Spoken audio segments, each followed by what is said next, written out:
book today in the Thom Hartmann Book Club is Under the Influence, Putting Peer Pressure to Work by Robert H. Frank.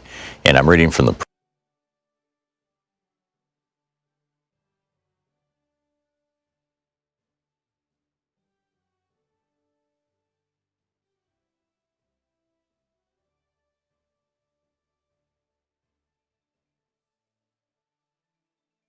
blog. That we are more closely connected to one another than most of us realize is an old idea. An important variation dates from 1929, when Hungarian writer Frigyes Karinthy published a short story entitled Chains. Two of the story's main characters speculate that any two living people can be connected by a chain involving no more than 5 acquaintances.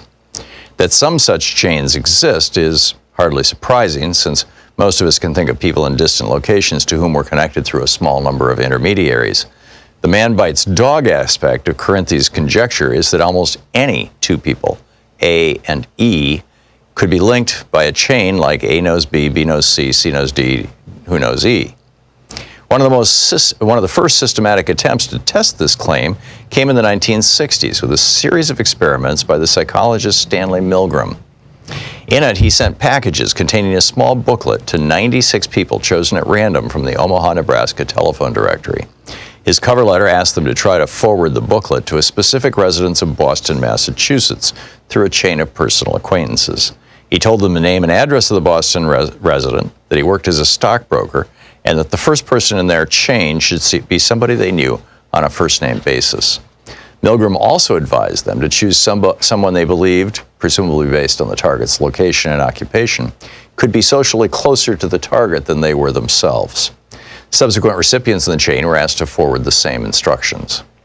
Many of the Omaha recipients undoubtedly tossed Milgram's booklet in the trash, so it's remarkable that the Boston target received 18 of the 96 packages.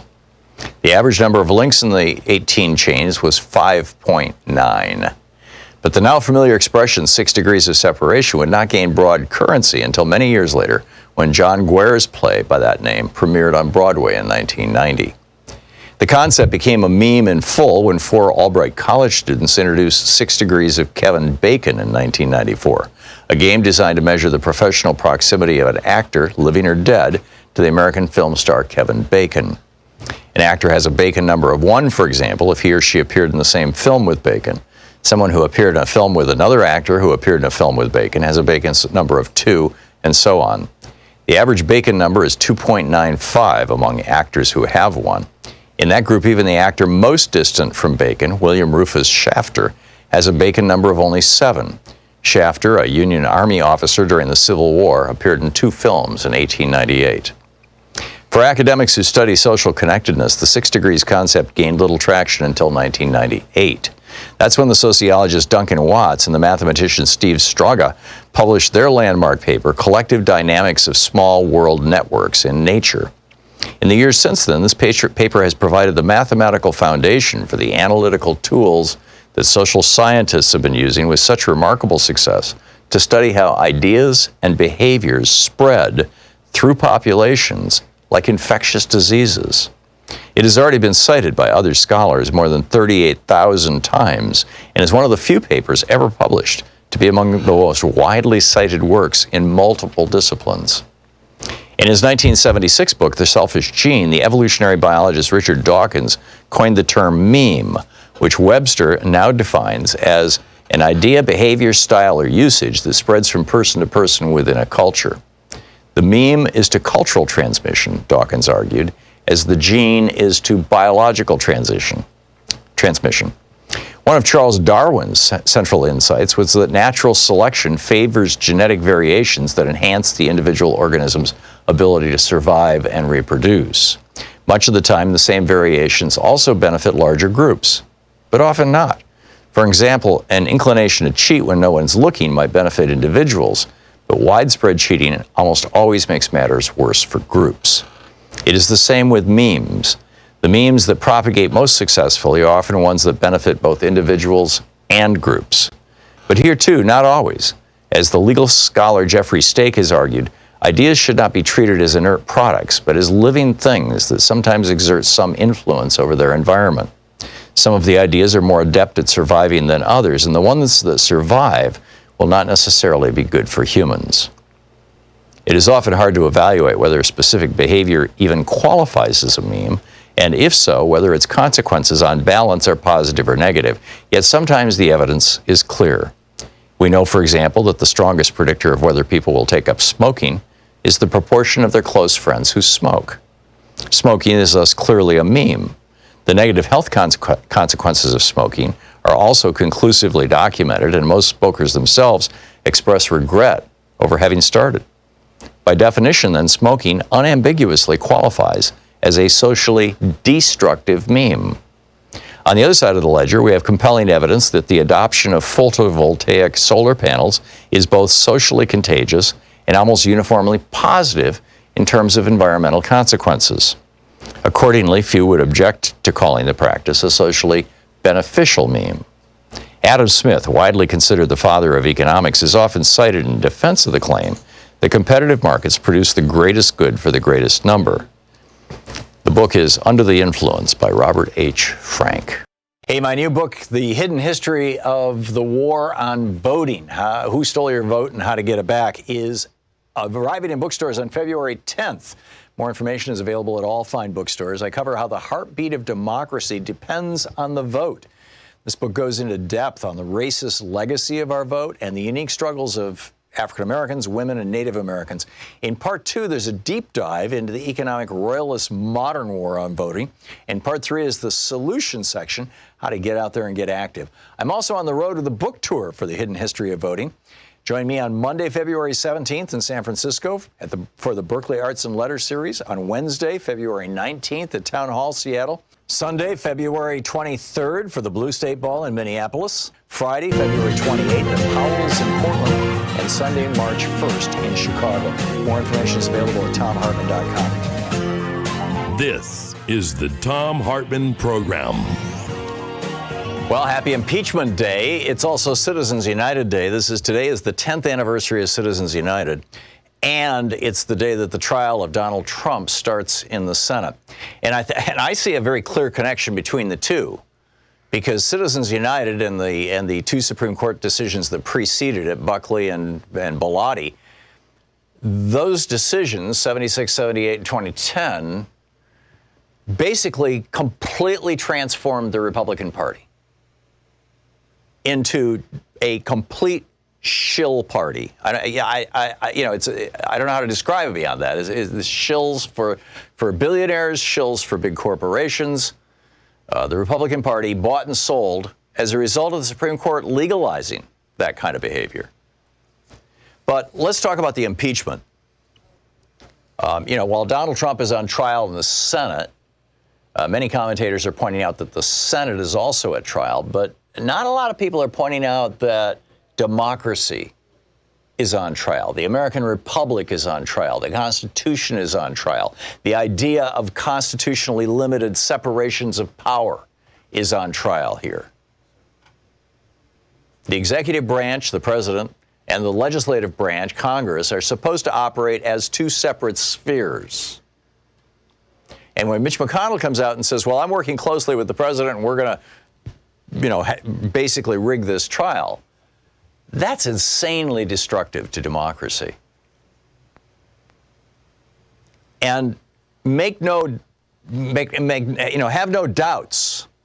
What we see right now around the world, what we see Modi doing in India, what we see Duterte doing in the Philippines, what we're watching right now with President Putin in Russia, where he's changing the rules of the game. Bolsonaro in Brazil packing the courts and getting ready to do this stuff. Orban in Hungary, Duda in Poland. Country after country after country, we're seeing slide from being democratic republics to being oligarchies. And that's what's at stake here. I really don't think I'm overstating this, and I think that, when I'm done with this rant, you will probably agree with me, if you don't already. The real danger here is that Trump is not convicted. He claims exoneration. And you and I both know he's perfectly willing to lie about this stuff. When Bill Barr came out, his attorney general came out and lied about what was in the Mueller report and let that sit there for 3 weeks before America actually found out that the Mueller report said, oh yeah, they had over 100 contacts, with Russians, and they were trying as hard as they could, but they were just too incompetent to come up with an actual conspiracy that we could find. And then in part two, they go in and say, well, maybe they were competent, and maybe there was a conspiracy, because here's 10 specific instances of obstruction of justice where they just kept the information from us, so we can't be sure if Trump was colluding with foreign governments. And Seth Abramson expands it beyond Russia to Saudi Arabia, Israel, and the United Arab Republic. Or the United Arab Emirates, the UAE. So in my opinion, what we're looking at is the fate and future of our democracy, frankly. I think if Trump comes out of this thing still in office, just like he to this day is, it's insane. He says, read the transcript. This is in almost every tweet where he talks about impeachment. Well, he knows that 99% of Republicans will never read the transcript, and 98% of Americans will never read the transcript. So he pretends that partial transcript of his conversation with Zelensky exonerates him when it actually doesn't. It's so clear that he's shaking down this foreign leader and this foreign government. And if he gets quote exonerated, if he is able to run around the country saying, I've been totally exonerated, there was all a hoax or hoax, he might get reelected in 2020. He's betting that he can play this game to his benefit. Keep in mind, throughout the Republican primary and then throughout the general election in 2015 and 2016, Donald Trump kept saying and doing things that everybody said, oh my God, he's not going to survive that.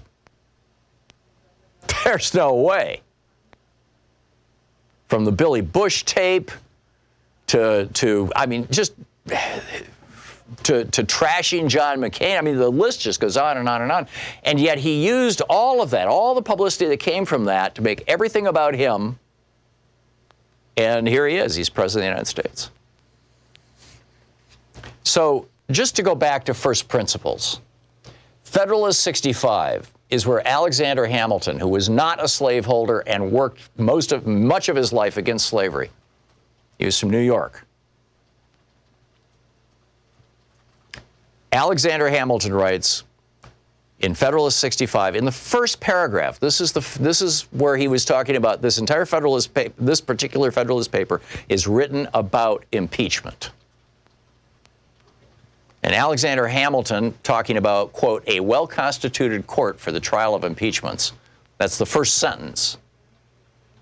He said the subject of its jurisdiction, in other words, what the Senate should look at in an impeachment trial, the subjects of its jurisdiction are those offenses which proceed from the misconduct of public men.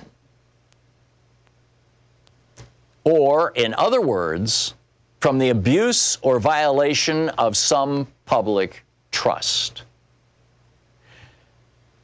I just read to you the first and second sentence of Federalist 65, in which one of the guys who helped write the Constitution lays out exactly why that impeachment is in there. The next sentence after that, he's talking about the offenses for which a president could be impeached. They are of a nature which may with peculiar propriety be denominated political, as they relate chiefly to injuries done immediately to the society itself. See, politics is the mechanism through which we decide who's going to basically run our society. And then he adds at the end of this paragraph, he talks about, on the one hand, impeachment is a cure for somebody who's abusing power, abusing their office, which is the first article of impeachment against Trump. The second article of impeachment against Trump is for covering it up. Obstruction of Congress.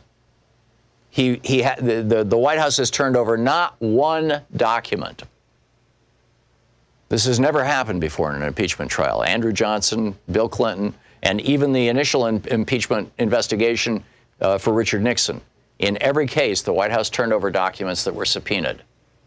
because the subpoena is the law. The White House complied with the law. The Trump administration is not complying with the law. And now it has gone to this political body run by Mitch McConnell. And I'm going to go through, the pleadings of the Democrats and the pleadings of the Republicans and familiarize you with all this stuff over the next 15, 20 minutes here. But Hamilton opens this first paragraph of Federalist 65, and I encourage you to look it up and read it. He opens the first paragraph by saying that a president shall be impeached for abuse of his public trust. Quote, from the abuse or violation of some public trust, end quote. That's how he opens it. And then he ends the first paragraph with a warning. And he's warning, in my opinion, specifically of Mitch McConnell. He said there will always be the greatest danger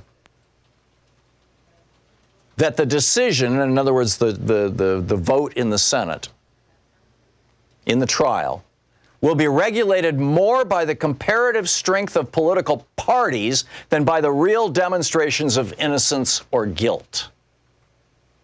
Oh my God.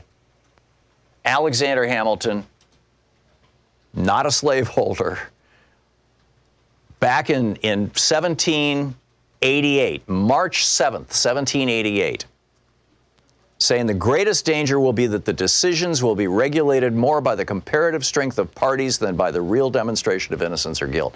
The greatest danger, he said. It's not the president, it's Mitch McConnell, according to Alexander Hamilton. So, let's dig into exactly, what's going on. And I've got Speaker Pelosi's statement here, too, that I'm going to share with you in a few minutes. But let me just lay out exactly who said what. Right? On Saturday, the House impeachment managers, these 7 people that Nancy Pelosi introduced us to a few days ago, they put forward a 111-page legal brief, basically their indictment of Donald Trump. And that legal brief includes the following language. President Trump abused the powers of his office to invite foreign interference in an election for his own personal political gain and to the detriment of the nation.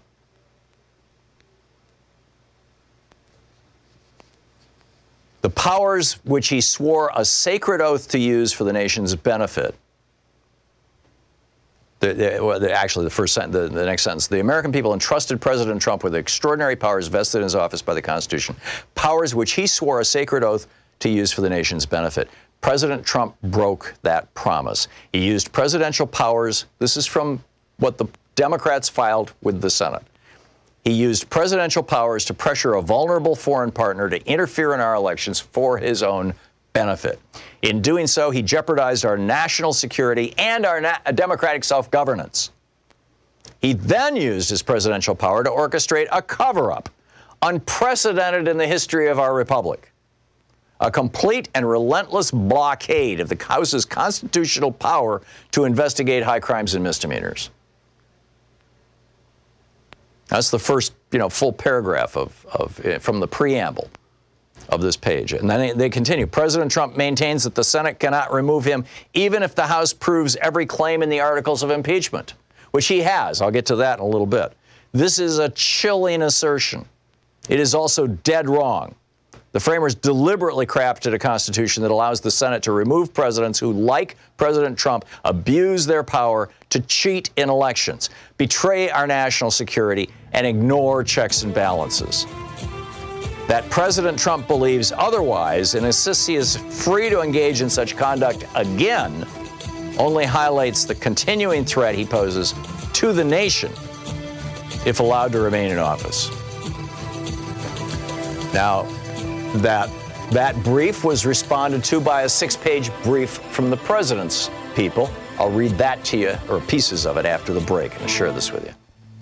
This is the Thom Hartmann Program. It's the impeachment of Donald Trump, 18 minutes past the hour.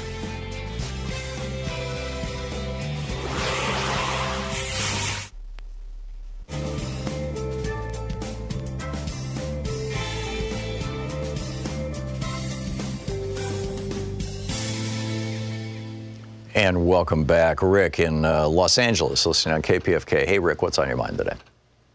Yeah, Tom, this is ridiculous. You have Alan Dershowitz, who sits on a secret panel in Israel, who tells the Mossad who to kill. This filthy professor in I know at nothing Harvard about that, Rick. Yeah, well, it's the truth. And just like you always talk about Reagan, why do you always leave out that Reagan and Disney and Errol Flynn spent every summer in the 30s and early 40s in Jamaica worshiping the Nazis?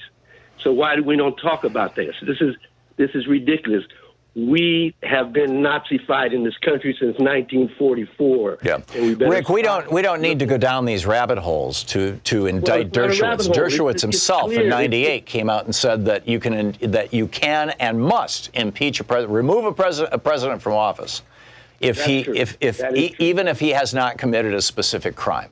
If he has violated his trust, if he has violated the public trust, and that's what Donald Trump has done. Rick, thanks for the call. Karen in Sandstone, Minnesota. Hey, Karen.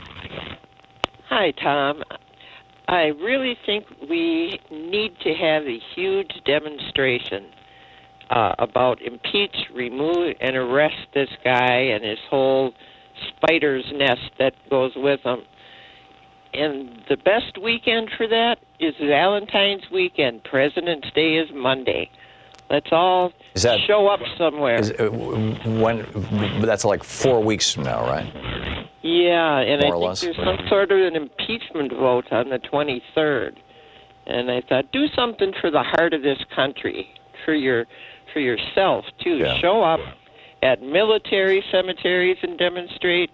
If you can't get out of town, go to your city hall, go to your state capitol, demonstrate at Mitch McConnell's house. Yeah. I would say right now, if people are going to go out and stand with a sign, the sign should say, "We want witnesses." Yeah. And I suspect that after the trial is over, as the dust is settling, whether Trump is acquitted or not, if Trump is acquitted, that will be the time that a lot of people will be pouring out in the streets. And I would keep an eye on, and subscribe to the email lists from Move On and there's a bunch of groups out there, citizen.org. But, there's a bunch of them. A big show. Countries like China, they demonstrate where you can get shot, Yeah. We don't have danger of that. Let's get out there with our signs and demand action on Well, I think Heather Heyer would disagree with you, Karen, but there are people out there willing to kill other people, to promote Trump's racist agenda and perspective, and it's scary stuff. I mean, this is Joe Madison and I were discussing yesterday, but we'll see how this shakes out. Karen, thank you very much for the call. I mean, the bottom line here is this is at least what Mitch McConnell is proposing is a cover-up. Now, it's only going to take 51 votes to change the rules of the Senate. And so it's not inconceivable that there might be 4 Republican senators somewhere. There's 4 of them who are retiring, we know of, 4 Republican senators. And then there's another 4 or 5 that are in really tight races in purple or arguably even blue states. So, let's not get ahead of ourselves. But when you look at what they're trying to do explicitly, it's so clear. This is not a trial. This is, at least if it plays out the way Mitch McConnell wants, it's a cover-up. We'll be right back.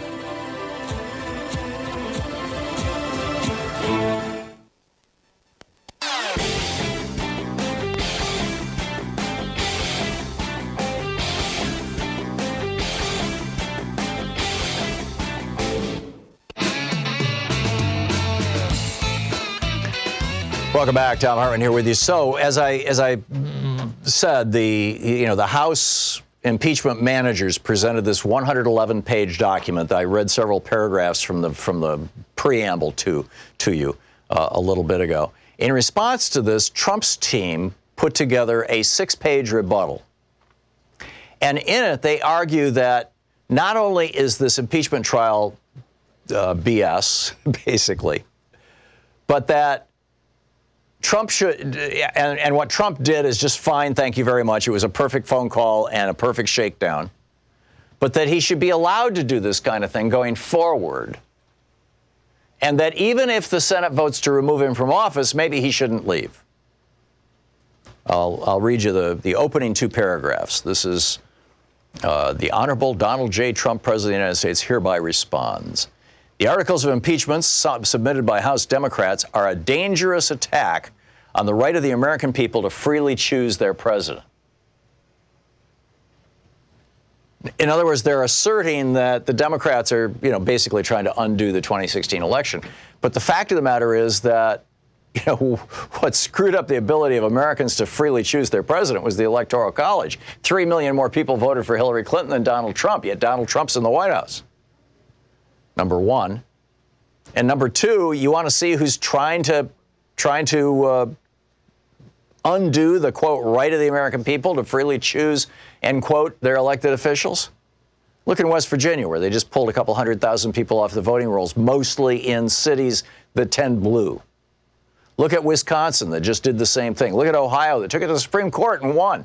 Republicans said, oh, yeah, the number one strategy that Republicans are using this year, and have been using since 2000, it took Democrats a long time to catch on to this, tragically, is voter suppression.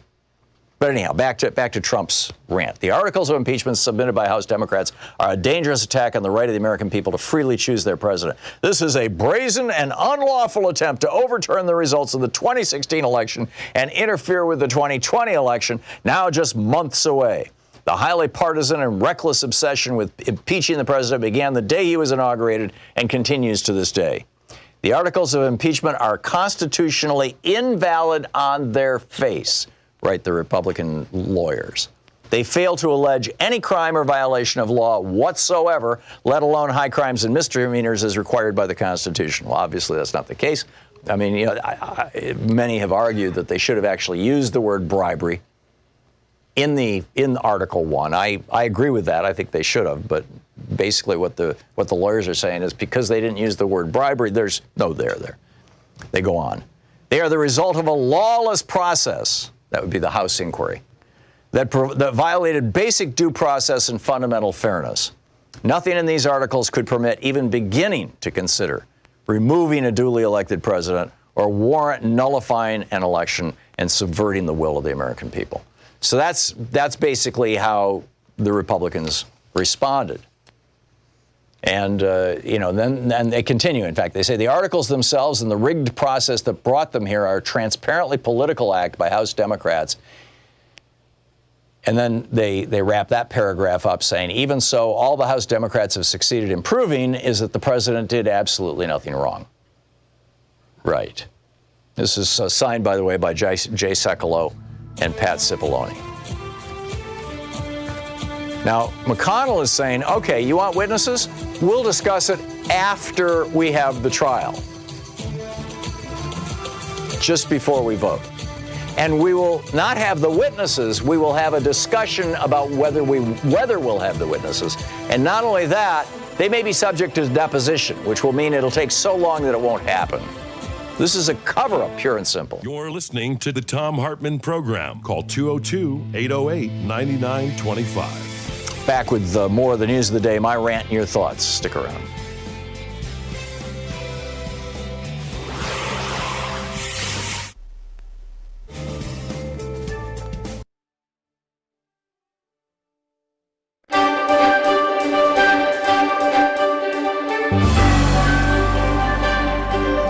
Book Club today, we're reading from Ralph Nader's new book, How the Rats Reformed the Congress, a fable. It's fiction.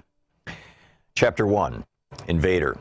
It was one of those uncomfortable morning strategy sessions with his senior staff. For House Speaker Reginald Blamer, the discomfort was in having to figure ways to continue blocking a long overdue raise in the federal minimum wage for many millions of low-income workers when he knew in his gut it was not the right thing to do. We're in the crosshairs, he would say, starting such congressional meetings in his spacious office. Not that his anxiety would cause him to renege on the implicit promise he had made to the big boys to stop the move in Congress to raise the minimum. But there was still background anxiety. After all, politicians are only human, and like many, Speaker Blamer came from a large family that had lived through tightened circumstances. His father was a tavern keeper and his mother a seamstress. Deep anxiety, however, did have one inherent comfort at such morning gatherings. It tended to work in mysterious ways to overcome his morning constipation, the constant bane of the Speaker's existence. holding down 30 million workers, including among them many conservative voters who, when adjusted for inflation, were making less today than workers in 1968, bothered the very private, self-censored, psychosomatic recesses of the Speaker's conscience. And so, not surprisingly, Speaker Blamer felt the onset of a solid bowel movement. He excused himself and repaired to his large private bathroom. As he sat down in the broad porcelain toilet, he felt that the expected discharge would be ample and prompt. No straining today. After quick breaks of wind, the Speaker heard a sound inside the toilet, but it wasn't from his bowels. Lifting himself up a bit, he looked down and saw the head of a mostly submerged black rat closely eyeing his bottom. "Yow, yow, yow," bellowed the Speaker as he straightened up and slammed the cover down. Alarmed, the staff rushed to the bathroom door to respectfully call, "Speaker Blamer, are you all right? Do you need help?" They dared not open the door. The Speaker did not tolerate any exposure of his privacy, especially being seen in his corpulent native suit.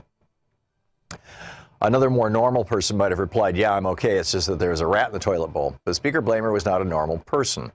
He has had to be super cunning to get to his present situation in life. Being cunning means that you can instantly sense danger, being as alert as, say, a rat. And Speaker Blamer was already imagining the deriding headlines in the late-night show jokes if he disclosed what really prompted his impulsive cries of sheer terror as he leapt from the throne. So he replied, "Nothing much, boys, just one of those sudden spasms I get once in a while. Sure comes on fast, it goes away fast too. I'll be right out." Rejoining the staff at the head of the conference table, albeit full of gas and undischarged wastes, the Speaker went through the checklist for crushing the hopes of the downtrodden multitudes. His chief of staff reviewed the usual elements of the campaign against workers. First off, the Speaker will say, "I always thought that if you raise the price of anything, you get less of it. The proposal to raise the minimum wage is a job killer." "Good soundbite," said his research assistant. The Speaker nodded gravely, but when he heard the word bite, he silently winced. The operations assistant counted off the usual reliable economics professors who could supply objective warnings about losses of jobs in recession. The Fast Food and Big Box Retailer Association had begun a large ad buy on television and radio with the announcers' stentorian voices of dire gravity. The K Street lobbyists were already in action on Capitol Hill, marshaling the corporate PACs to make sure this drive was on the front burner, hinting to legislators that their employers might see this as a litmus test for their donations. Op-eds, letters to the editors, and editorial condemnation of economically disruptive higher wages and layoffs was already in the pipeline. About to burst, the Speaker could not wait to end the meeting. "Okay, fellows, you seem to have the situation well in hand. It's not the first time we had to fight off this wage grab. Get to work." They all scattered, including an irrelevant intern who wondered to herself whether paying members of Congress would mean the government would end up with less of them. Paying members of Congress more, The moment the door to his spacious office closed, the Speaker literally lunged to his private toilet, whereupon he unloaded a vast quantity of feces, soft and semi-hard, 3 bursts worth. Before he could enjoy a moment of quiet satisfaction, a shrill shriek lifted him up as his eyes bulged. It was the black rat swimming in the bowl, propelling the terrified cry, "Yow, yow, yow." Again, he slammed down the toilet seat, kept his hand on the flush toilet handle, gritting his teeth as if to say, "On the way to oblivion, you dirty rat." His longtime secretary heard his yell and rushed to his bathroom. Mr. Speaker, what happened? Are you okay?" Recovering his composure, he replied, "I'm okay, Sarah, just more of those sudden spasms. I've got to get some physical therapy. By the way, did you schedule that fundraiser next week for an hour later?" "Yes, I did, Mr. Speaker," Sarah replied, sounding very relieved. Arriving home that early evening, he sat down to a healthy diet supper prepared by his adoring wife, Regina. Their 3 children were grown up, living in distant states, so they were empty nesters. "You seem unusually agitated, honey," said Regina. "Did you have a hard day?" "It seems every day is hard in these times," he replied, shrugging off her concern. "What a great meal always, Regina. Now I need some relaxing reading. Do you know where we put that colorful book of animals that we got as a wedding gift, anniversary gift, years ago?" "Why, yes, Reginald. It came in 3 volumes, mammals, reptiles, and insects. Tell me which one you want, and I'll get it for you." "Mammals," he replied. Sitting in his study, the Speaker started reading about the rat. The word rat is derived from the Latin rodere, which means to gnaw. Rats produce litter several times a year with high infant mortality. If seen as weak, newborns are eaten by their parents and their stronger siblings. Over the centuries, rats have developed uncanny abilities to survive dangers everywhere, especially those produced by their close proximity to humans, whose detritus and garbage ironically provide the means by which they prosper and create new nests. Rats live everywhere, underground, in sewers and buildings, etc. Ralph Nader. Hey, my new book, The Hidden History of the War on Voting, Who Stole Your Vote and How to Get It Back, is arriving in bookstores on February 10th. More information is available at all fine bookstores. I cover how the heartbeat of democracy depends on the vote. This book goes into depth on the racist legacy of our vote and the unique struggles of African Americans, women, and Native Americans. In part 2, there's a deep dive into the economic royalist modern war on voting. And part 3 is the solution section, how to get out there and get active. I'm also on the road to the book tour for The Hidden History of Voting. Join me on Monday, February 17th in San Francisco for the Berkeley Arts and Letters series, on Wednesday, February 19th at Town Hall, Seattle, Sunday, February 23rd for the Blue State Ball in Minneapolis, Friday, February 28th at Powell's in Portland, and Sunday, March 1st in Chicago. More information is available at thomhartmann.com. This book is the third in the series after The Hidden History of Guns and the Second Amendment and The Hidden History of the Supreme Court and the Betrayal of America.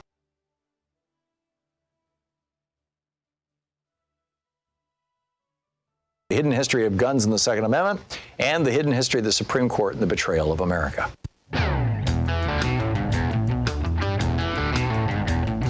Welcome back. Thom Hartmann here with you. So Nancy Pelosi has issued a statement. She is not one of the House managers, so she's no longer part of the process, but she is the Speaker of the House, the third person, the second person in the line of succession from the president. And, one of the senior leaders within the Democratic, certainly the Democratic caucus, the leader, and within the Democratic Party more generally. And she was the one who put together and made the decisions about who the House managers were going to be, basically the prosecutors for this trial. And she issued, this is from the congressional record. She issued the statement and had it read into the record. So this will be part of the permanent record so that, people in the future will be looking back at this moment and saying, oh, that's what happened. And I'm just going to share part of it with you. She writes, Leader McConnell's plan for a dark of night impeachment trial confirms what the American people have seen since day one. The Senate Republican leader has chosen a cover-up for the president rather than honor his oath to the Constitution. And let me add, by the way, to any Democrats or anybody on the staff of any Democrats, who may be listening to this program, you need to insert the word cover-up into almost every sentence, starting weeks ago, but this just needs to be pounded because that's what's going on.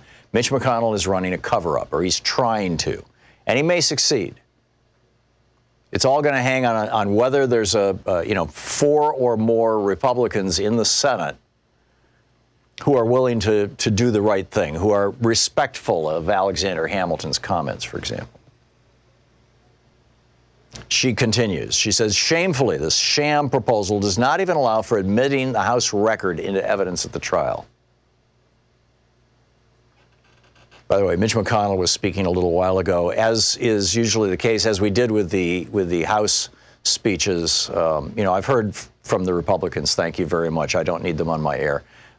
When the Democrats are speaking, we will go to them, and you'll be able to hear what's going on. So you can stay tuned. Back to Nancy Pelosi. This is her comments on what's going on here, read into the congressional record. Shamefully, this sham proposal does not even allow for admitting the House record into evidence at the trial.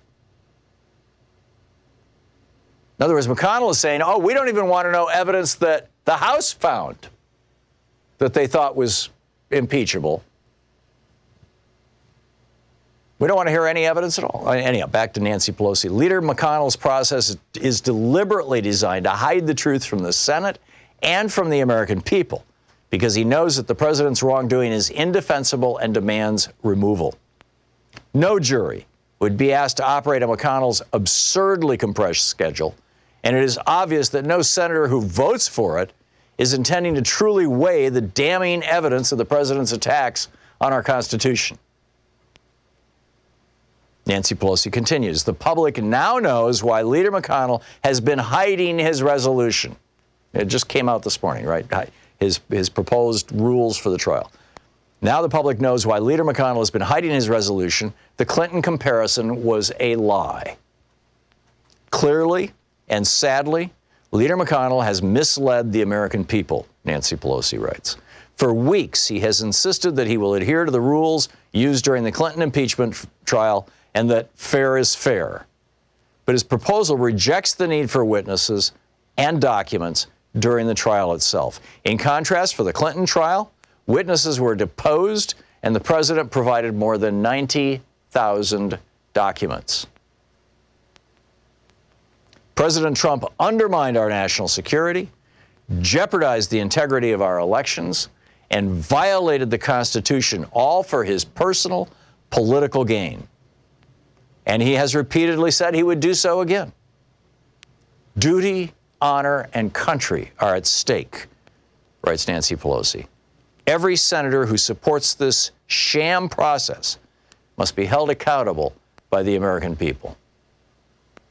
If you want to call your senator, the number for the Congressional Switchboard is 202-225-3121. Be brief, speak to a single point, be respectful. The person taking the call is not the politician that you're upset with. It is likely just, an intern. Now, meanwhile, Adam Schiff says that the stonewalling, the cover-up, the White House cover-up, is now metastasizing. It started in the White House, and then it went to the Department of Justice with Bill Barr redacting huge parts of the Mueller report and still denying you and I the right to see any of the grand jury testimony. So we don't know who said what about what crimes Trump committed or even what they all may be. So it's the cover-up started in the White House, then it goes to Bill Barr and the Department of Justice, then it goes over to Mick Mulvaney in the Office of Management and Budget. The OMB, Mick Mulvaney, is the guy who specifically ordered the Pentagon, 91 minutes after Trump's phone call with Zelensky, specifically ordered them to withhold that military aid to Ukraine, a country in a state of war, an ally of ours in a state of war. We're going to withhold this money until you trash Joe Biden. And Mick Mulvaney has admitted that on national television. Of course we did it. Get over it, he said. And that's the essence of their argument before the Senate in this 6-page response and in their initial response. Is what the president did is not impeachable. Get over it. But now it's metastasized. It has grown into apparently the CIA as well. Schiff is the head of the Intelligence Committee in the House of Representatives. They have oversight over the CIA and basically all of our intelligence agencies. And so he reaches out to the CIA and he says, I want to see documents that have to do with Trump and Zelensky. And the CIA says, no, you can't see them. We're not going to give them to you. And then on top of that, they typically have an open committee hearing every year, both the House and Senate Intelligence Committees, where they bring in the heads of the intelligence agencies to tell us what the real threats are to our country. And a year ago in those hearings, as they were questioning senior officials, Gina Haspel, the head of the CIA, the head of the NSA, the head of the Defense Intelligence Agency, there you go right down the list. Person after person after person acknowledged that foreign governments interfering in our elections, specifically in the case of most of this testimony, Russia, but more broadly speaking, foreign governments interfering in our election was a major security threat. And this so angered Donald Trump that now these guys are afraid to testify because they would have to testify under oath. And if they're under oath, they have to tell the truth. If they have to tell the truth, they got to say, there are foreign governments that want Donald Trump to be president, that wanted him to be president in 2016, that helped make him president in 2016, and that want to see him be reelected as president in 2020. And so they're refusing to come to Congress.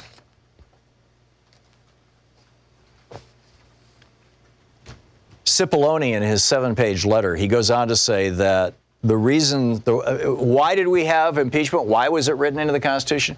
The argument that the president's lawyers are putting forward now is that it was in the Constitution back when the country was, and I quote from Cipollone's letter, or his rebuttal, his not just Cipollone, it was the Trump team's rebuttal to the Democrats' argument. They say basically the impeachment clause is BS. It was written when the United States was, quote, a fledgling, debt-ridden republic situated on the seaboard of a vast wilderness continent. I mean, isn't that mind-boggling? They're saying that, no, there shouldn't be any impeachment because basically the impeachment clause was put in there way back in another time, another era, when America was a different country.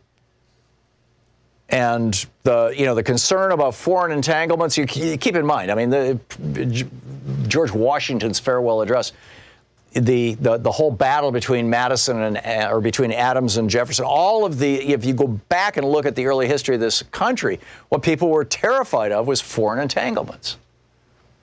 And yes, it's true. The Spanish held Florida.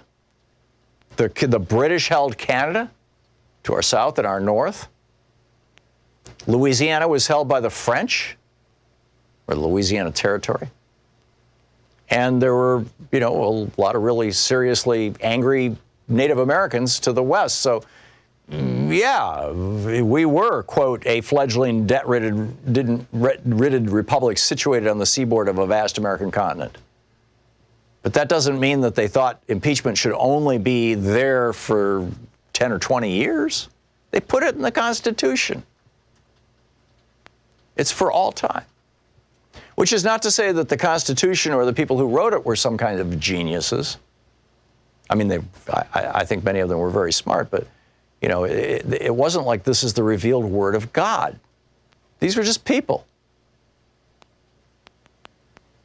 And I don't mean to be making, Trump's argument here that this whole thing about foreign entanglements is trumped by the fact that we're now a superpower. I mean, this is how they're saying, Ukraine is, quote, a comparatively small European republic. They don't have, quote, vast treasures at their disposal to actually buy off the chief executive. In other words, the Trump people are arguing that Ukraine is too poor to buy off Trump, to get military aid in exchange for trashing Joe Biden. They're just too poor to do that. Whereas, George Washington, he wasn't that rich. Or let me rephrase that. Back in George Washington's day, England had enough power and enough money. France had enough power and enough money. Spain had enough power and enough money to buy off the president. That you had to worry about. But now we're the superpower. We can't be bought off. This is the argument that the Republicans are putting forward, and it's complete nonsense. It's pretty breathtaking in its audacity. In fact, it's very breathtaking in its audacity. The impeachment clause doesn't even serve a purpose anymore? Seriously? Amazing.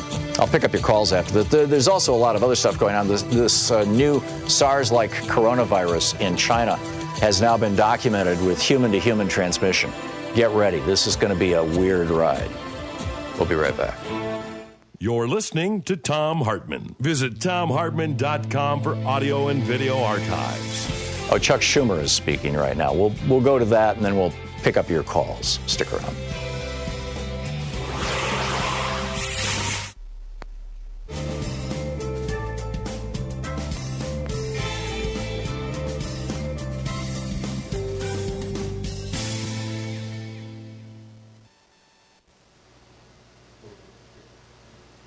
And comes Chuck Schumer in just a moment. I guess we weren't ready. Okay. Just to add to the, a little kindling to the fire here. The Supreme Court today said the Republicans have been fighting to end the Affordable Care Act. And which is kind of mind-boggling. You blow up the Affordable Care Act. They want to take down the entire thing. So the Medicaid expansion goes away, but perhaps more importantly, the rules that say insurance companies can't screw you if you get sick and can't refuse to pay your bills if you have pre-existing conditions, all that will come back, which will be a terrible thing for the country and a terrible thing for the Republican Party. Because this is a lawsuit that was joined by, 20 some odd Republican secretaries of states and governors and the Trump administration. So John Roberts and the Supreme Court gave them the cover they want. They said, don't worry, we'll discuss this after the election. Honest to God, we'll discuss it after the election. So say that. C-SPAN isn't carrying it. Oh, C-SPAN is not carrying this. Okay, so we can't carry it. All right, thank you, Nate. So anyway, let's pick up some phone calls here. Morris in Long Beach, California, listening on KPFK. Hey, Morris, what's up?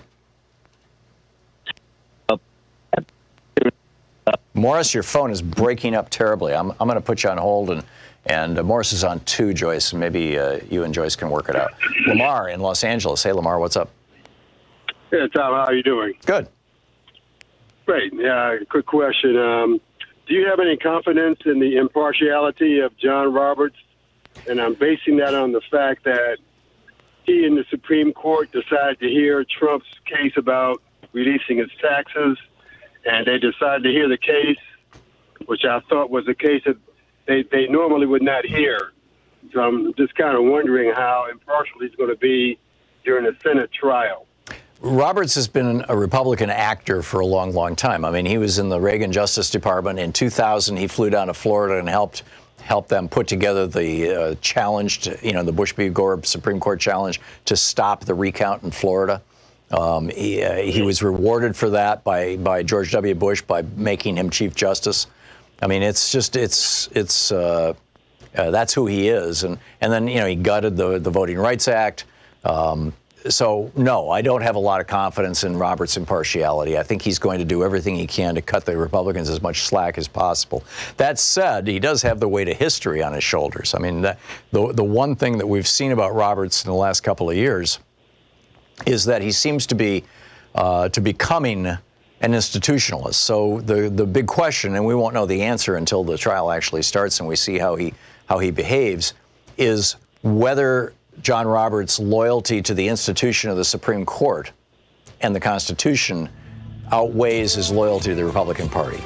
And frankly, I don't know the answer to that. Lamar, I don't think anybody does because he has been such a political actor. But that's the question. I mean, you've identified one of the biggest questions of the day. Lamar, thanks a lot for the call. We'll be back.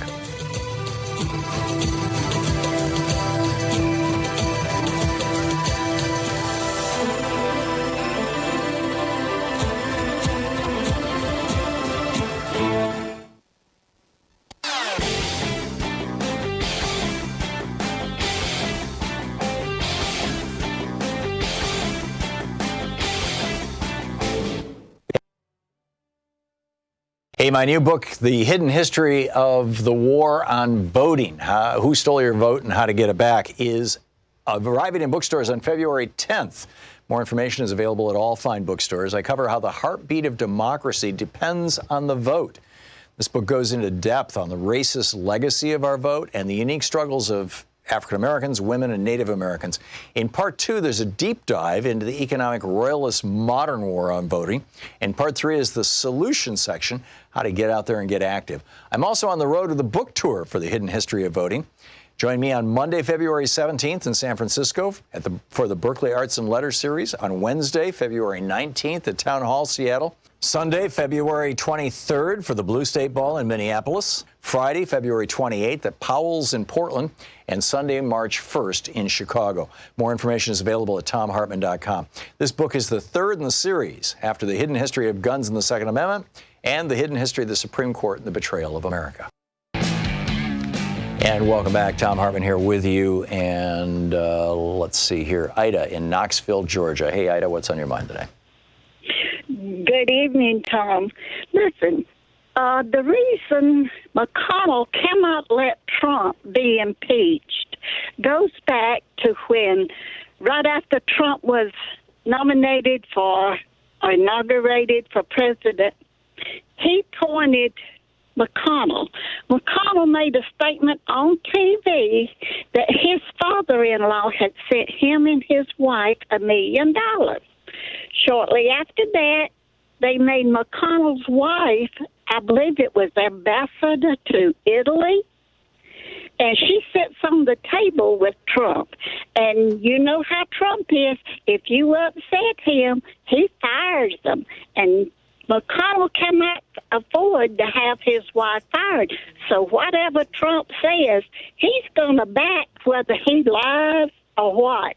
Yeah, she's currently our Secretary of Transportation, and her family, she's worth several $100 million, Mitch McConnell's wife, Elaine Chao, and her family got their money from, they own a giant shipping business based out of Taiwan, and she has been making decisions that openly, nakedly benefit her family, and, McConnell, I don't think that she's afraid.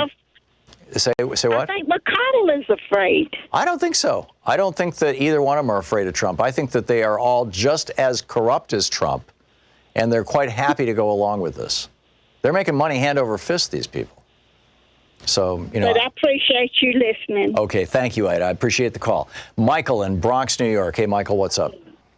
Hey, Tom, allow me to add to the list of lies and rebuttals. Mm-hmm. First off, Dershowitz is going to say that Trump can't be impeached for abuse of power. Mr. Dershowitz, if you're listening, go back, reread the Constitution. Those words are in there, abuse of power. That's number one. Number two, I find it odd that Ken Starr has himself involved saying that Trump's actions isn't impeachable, the same guy who tried to make a non-impeachable case against Clinton an impeachable case gives credence to Hillary's words of that's right-wing conspiracy. And finally, Mr. Trump and GOPs want to keep saying that this is a violation of Trump's due process. Let me remind everybody that Trump and company have been given multiple opportunities and invitations to come submit any exculpatory evidence that they may have. Not only did they decline, but they kept directing people in the administration, ignore the subpoena, do not testify, right, which counts to obstruction of Congress. So, Mr. Trump and company, you brought this impeachment on yourself. Exactly. Don't blame me or any Democrats on it. Exactly, and the cover-up continues. But the thing to remember, Michael, and the reason why Alan Dershowitz is there and Ken Starr is because they're names that Americans recognize.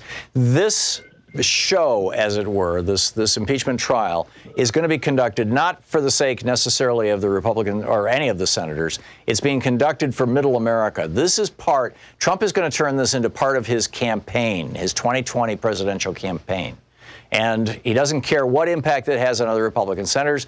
This is going to the average, only Fox News only 3 or 4 million people watch Fox News on any given night. Only 3 or 4 million people watch CNN and MSNBC on any given night. But you can get 10, 20, 30, 50, 100 million people over time paying attention to dramas on TV, to Dancing with the Stars, to stuff like that. That's the audience that they're directing this to. And they know that those people will recognize the names Ken Starr and Alan Dershowitz, and therefore they'll think that this is credible. We'll be back. You're listening to Thom Hartmann.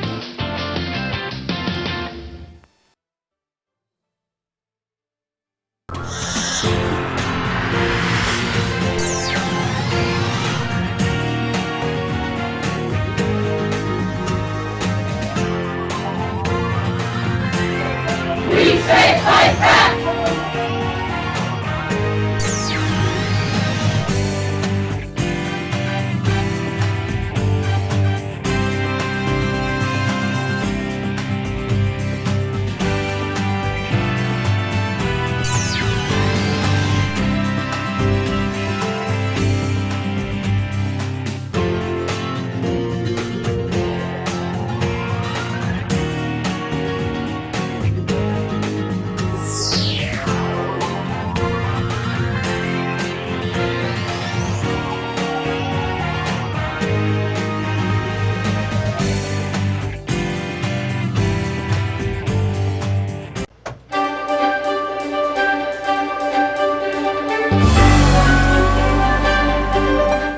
Our book today in the Thom Hartmann Book Club is No Visible Bruises, What We Don't Know About Domestic Violence Can Kill Us by Rachel Louise Snyder.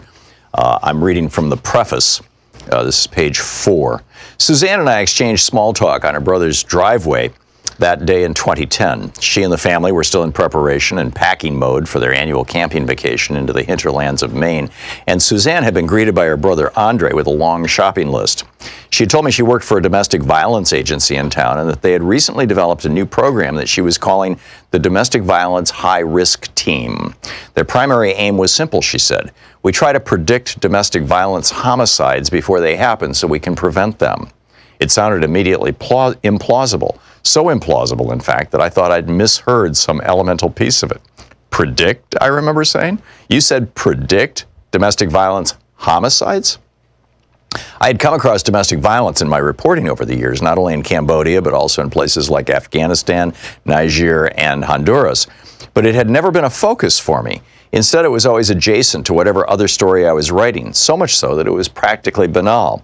The young girls jailed for love crimes in Kabul, the Indian child brides who gave interviews only in front of the men who controlled them, the Tibetan women forcibly sterilized by the Chinese government, the teenage brides in Niger cast from their villages after post-pregnancy fistulas made them pariahs, the Romanian women forced to give to birth multiple children under Ceausescu and who now in their early 30s were grandmothers fated to poverty, the Cambodian street workers beaten and gang-raped for weekend sport by well-heeled Khmer teenagers.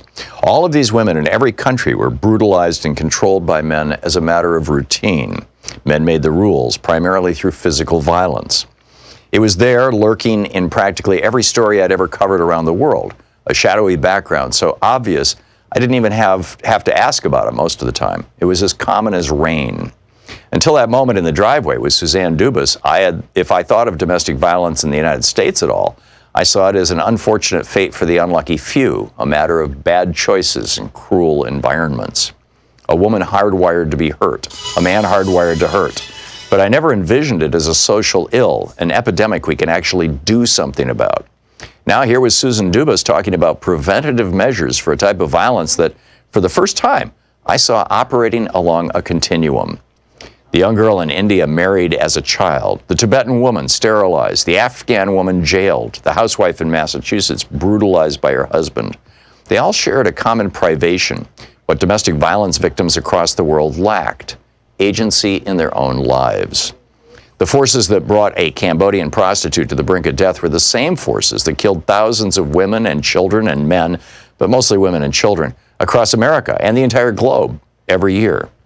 An average, in fact, of 137 women each and every day are killed by intimate partner or familial violence across the globe, and this does not include men or children. Everything in my body suddenly came alive that day. I saw all the faces of women around the world from over 2 decades of work, and I realized how rarely I'd gazed inward at my own country, at what we got wrong and what it meant. The universality of domestic violence and how it crisscrosses geographical, cultural, and linguistic barriers. Maybe all those other stories were in preparation for the day that I'd meet Paul Monson and look at the mountains from his living room windows. I ended up following Suzanne to the farmer's market and then to the grocery store and then to the liquor store as she prepped for her camping trip. I helped her carry ice and peaches and hamburger meat. I asked question after question while she drove and while her mother Pat sat in the passenger seat, chiming in here and there. How did it work? How many have you stopped? What else can you predict? My questions were vast and endless. Like many people who hold a casual acquaintance with a problem, I believed all the common assumptions. That if things were bad enough, victims would just leave. That restraining orders solved the problem.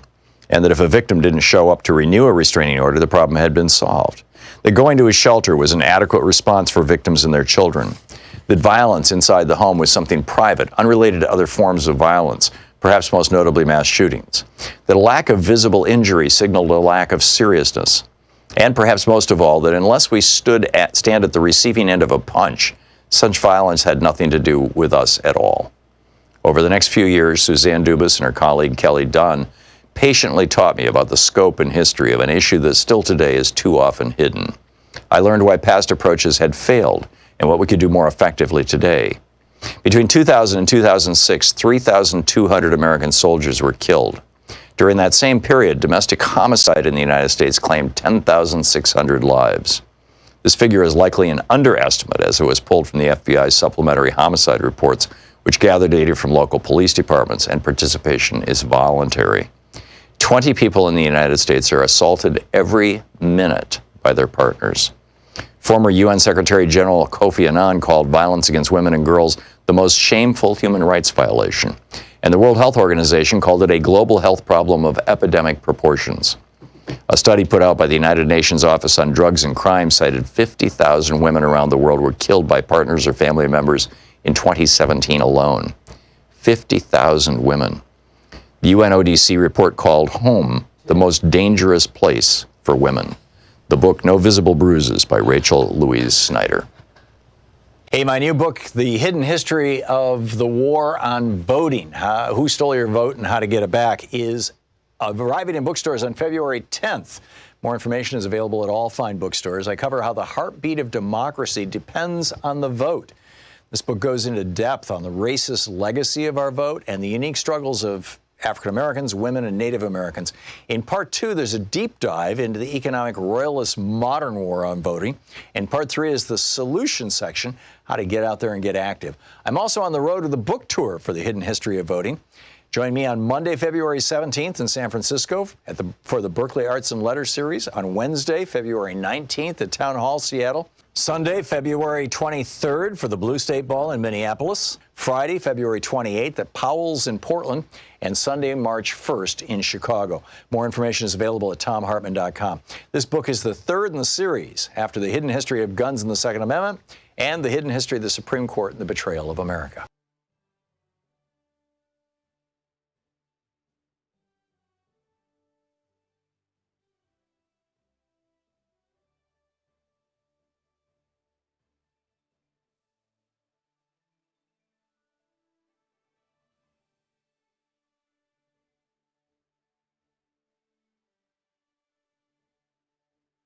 This is the Thom Hartmann Program. Welcome back. Thom Hartmann here with you. Okay, you've heard my rant on impeachment. I also flagged for you this rather scary story coming out of China that now several people they've confirmed. Actually, it was a couple of healthcare workers in Wuhan, or Wuhan, whatever the town is that in China, where this virus apparently jumped from an animal to a human, and now is jumping from human to human, and they've confirmed 2 people who are healthcare workers who have it. So we may be looking at, a new SARS kind of outbreak, which was rather nasty. So anyhow, there's that going on. As I said, it's the 10th anniversary of Citizens United. There's a couple of news stories that have really flown below the radar. Hackers, this is the headline. This is from MSN, Microsoft Network, their Microsoft's news division, as it were. And the headline kind of says it all. Hackers may have gained almost total control of an election server in Georgia. This is, during the last election. So anyway, a lot going on. Let's get into the conversation here. Carol in Monessen, Pennsylvania. Hey, Carol, what's up? Hi, Tom. Yeah, that virus scared me last night when I heard that story, but that's not why I called. Mm-hmm. I called because this sham of a trial, it's just an absurdity. But here's the one thing that I've noticed about Republicans. They are willing to discount and just overlook what Alexander Hamilton said in the Constitution. But boy, when it comes to the Second Amendment, they're right on it. They don't have any problem with that amendment. Well, and they don't interpret that the way that it was written, or for the reason that it was written. I mean, it's just right. It's crazy. I know. But the main reason I called was it's about Justice Roberts. Mm-hmm. I don't know if you were aware of this or not, but we may have a glimmer of hope with Justice Roberts because he was trained at Harvard by Lawrence Tribe, and I'm familiar with Lawrence Tribe, and he's very, very much for this impeachment, and very, very much aware that this was an illegal act that he committed by withholding that money from the Ukraine. Yeah, and So Lawrence. I think we may have some hope there. Yeah, and Lawrence Tribe is the guy who he was credited with having found that clip of Alan Dershowitz back in 1998 or 1999, yes. I guess, during the Clinton impeachment, saying that, you know, you can impeach him, you don't need a crime. Whether he found it or whether he popularized it, I don't know. But, you know, he's out there pushing that and or you know, promoting it, sharing it with people. And it's a good thing.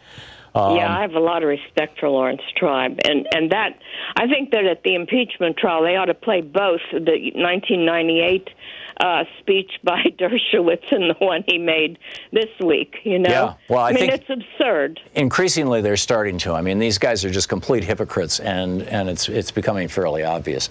Carol, Carol, thank you for the call. It's great to hear from you. Jessica in Hinsdale, Illinois. Hey, Jessica, what's up? Hi, I called. With the same beliefs as you. I can no longer watch CNN or MSNBC. They're letting the Republicans say all their BS. And the Republicans are just planning on dismissing this trial. And I think they're going to get away with it.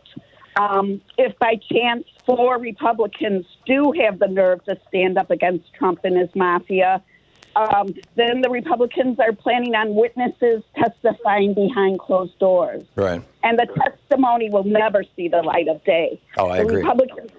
The Republicans want to sneak it in at late hours of the night so the public doesn't watch it.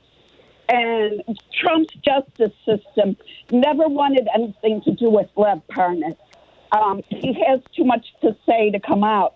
So they never had a plan for him to. They only indicted him on the campaign charges, and Les Parnas probably came forward because he feared for his life. Yep. He wanted it to be known on the news all the proof that he had because it was out there, and he knew it would never see the light of day either. Right, and now he's saying that he's more afraid of Bill Barr than he is of the gangsters in Ukraine or Russia. Exactly. Which is amazing. The worst thing, I'm so proud of you for writing about the voting. Worst thing of all, Ivanka Trump has voting machines that she's patented through China. I know. Their plan is to corrupt the vote online. How can that be illegal?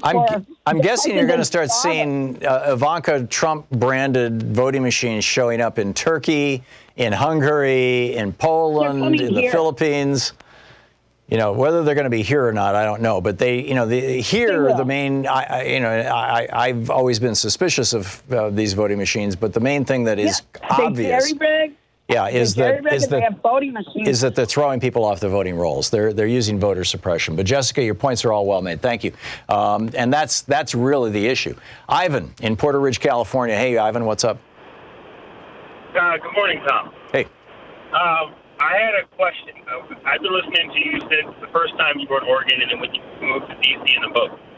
And this is the first time that's really kind of got me to off my hind end and to call. Thank you. My question is, the senators like Lindsey Graham and McConnell who have said that they are not interested in being an impartial juror. Right. Is there a way in the Senate, or the rules, or some other mechanism to disqualify them and remove them from being able to be a part of the process? That could only be done by a vote of the majority of the Senate, Ivan, and that's not going to happen. Okay, and then I think in the court of public opinion they've been discredited already, but the court of public opinion, at least among moderates, independents, Democrats.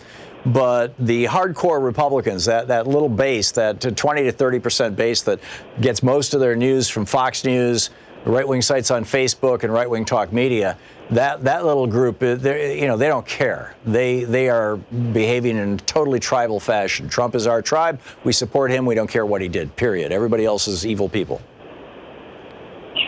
That's my father-in-law. Yeah, okay. Ivan, thanks a lot for the call. It's good to hear from you. Rich in Calumet, Michigan. Hey, Rich, what's up? Well, I'll tell you, this whole thing has just got me completely mind-boggled. I lived through Nixon, and now I'm watching another person come and try to turn our country into a dictatorship. And, you know, I had a rough childhood, not to go into my childhood, but I figure the way they did things way back in the 70s, if they're able to get away with the crap that they were doing back then, that when we got to where we are today, the sky's the limit. Yeah. And, you know, I'm on disability, so my fear is that next year I'll lose my house, my insurance, my everything. And I'm wondering how many hundreds of thousands of other people out there are in the same shoes like me going, oh, my God, what the heck are we supposed to do? Right, and you're talking about Trump's changes to the disability rules, so you have to requalify every 6 months instead of every few years. All kinds of rules. It's like it's amazing the crap he's getting away with. Yeah, and the Republican... And look at what they're doing. The Interior Department is basically giving away public lands to people who want to mine it. The EPA is approving pesticides, hundreds of pesticides that are banned in other countries that we know cause cancer. I mean, it just goes on and on and on. But with regard to health care, the things that they've cut from me already, my health has deteriorated this year compared to last year. I used to get a fairly decent enough money, food money to eat, where now I can't.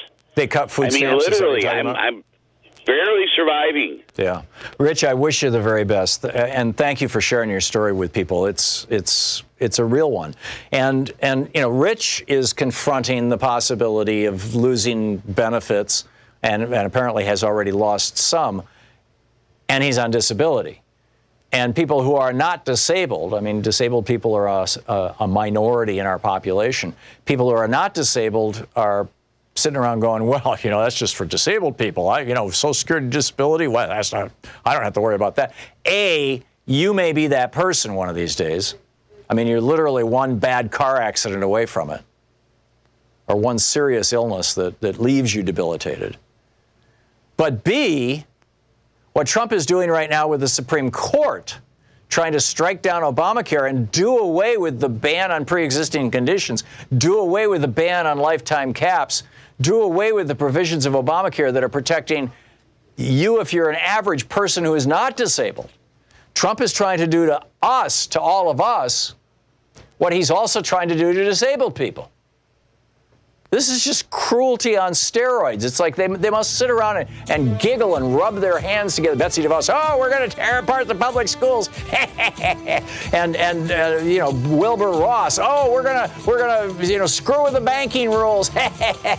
and Ben Carson, oh, we're going to throw some people out of public housing. I mean, it's just incredible. And then we try to hold this guy to account. Oh, you can't do that. This is the Thom Hartmann Program. Yes. His Highness Donald Trump shall not be questioned. Remember when Stephen Miller said he shall not be questioned? That's how these guys believe.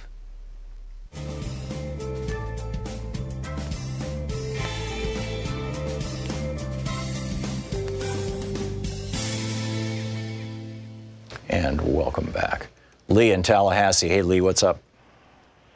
Hi, Tom. I'll tell you, what's happening to my country is breaking my heart. Me too. This trial is such a farce. I wish that you could address the Senate. If anybody could get to them, it would be you. Well, let's say a prayer for the House impeachment managers, those 7 brave individuals who are going to be presenting the case to the Senate, members of the House of Representatives. And, just hold them in light and send them as much energy and good vibes as we can, and, whatever works for you, because I'm not going to be there. I'm not going to be in the Senate. I'll be right here ranting. Tom, none of them, I have never heard any of them speak the way you do. They just don't seem to have the knowledge necessary to really fight this. Well, the thing is, political theater seems to work on the Republican side. You get the Gymnasium Jordans and the Mark Meadows and these guys, Ratcliffe and whatnot, who can do the fist pounding and kind of belt it out. On the Democratic side, that doesn't sell so well to Democratic voters. Democratic voters want somebody who's thoughtful, who's knowledgeable, who is going to do a good job as an administrator or as a representative, who's going to represent them well.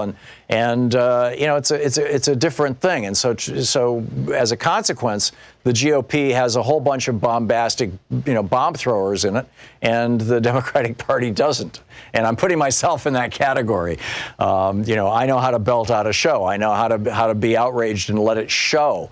I occasionally see Adam Schiff getting a little bit of that, and I'd like to see more of it. I'd love to see Jerry Nadler, get on fire for some of this stuff. Hakeem Jeffries is one of the impeachment managers. He can do it. I mean, he's one of the few people in the House in these committees, in the Intelligence Committee, Judiciary Committee, who is such a brilliant orator. He's one of the very best. So I'm encouraged by the fact that he's there. Val Demings knows how to take names and kick ass too. We'll see. We'll see how it shakes out and what these people are doing. The other thing that concerns me is that Lev Parnas, his allegations are out there. But Adam Schiff, who runs the Intelligence Committee, who should be questioning him in public hearings right now, instead is over at the Senate presenting the case of the House. And although I guess you could argue that Lev Parnas's evidence has all been presented already on Rachel Maddow's show, and then after that he went on CNN with Anderson Cooper. But I don't know. We'll see. I have watched every single thing, every single debate, every single hearing, everything. And I have not seen the kind of fight necessary to confront the Republicans. I don't understand why they aren't fighting every day. Why aren't they putting out commercials showing what Trump is doing, showing what Trump has said? I don't understand.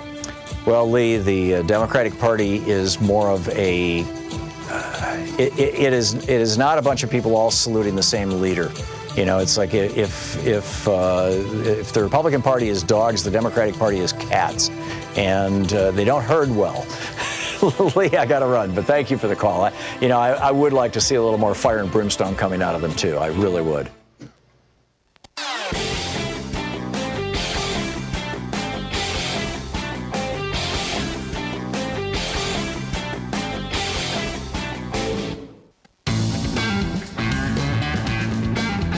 Welcome back. Thom Hartmann here with you. John Roberts is speaking right now. I just want to cut to this and see if it's interesting and what he's talking about. Articles of impeachment exhibited by the House of Representatives against him on January 16, 2020, received by the Secretary of the Senate on January 18, 2020.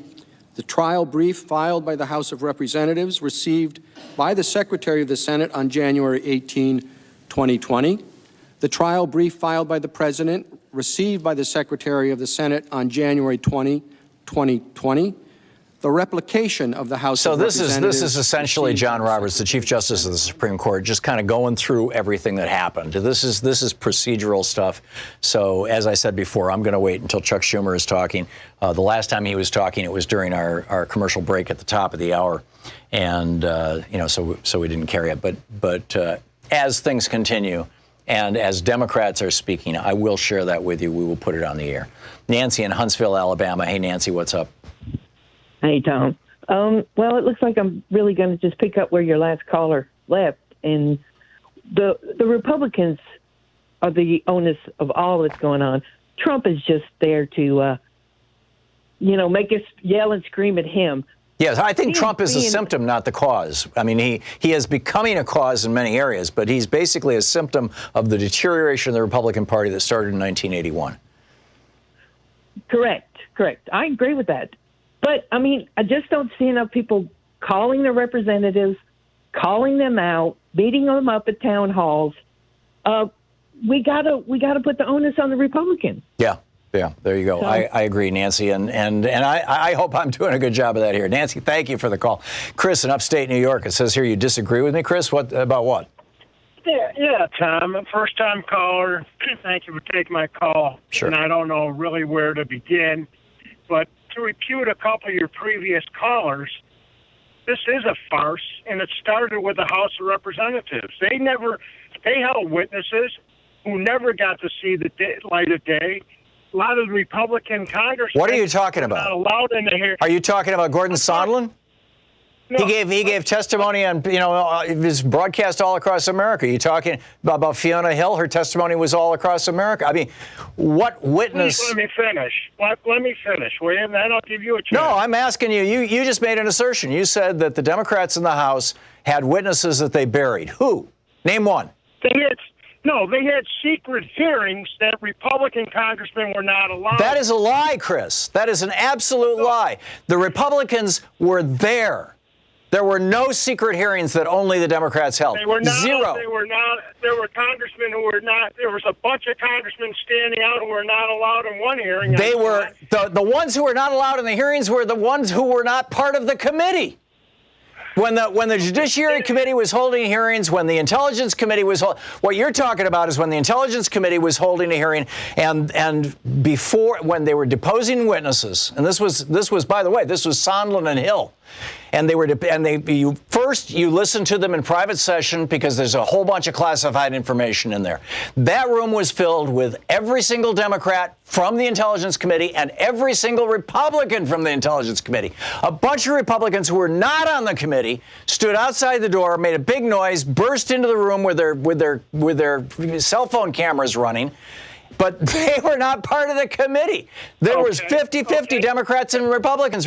Chris, you have been sold a lie by somebody. Okay, let me just bring one other fact. This is a proven fact.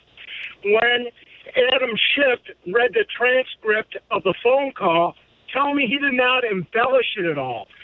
7 or 8 He said he did, Chris. He said he did. He said, here in this transcript, what Trump essentially was saying was, and then he makes his sarcastic comment about, hey, nice little country you got there. It'd be a shame if something happened to it.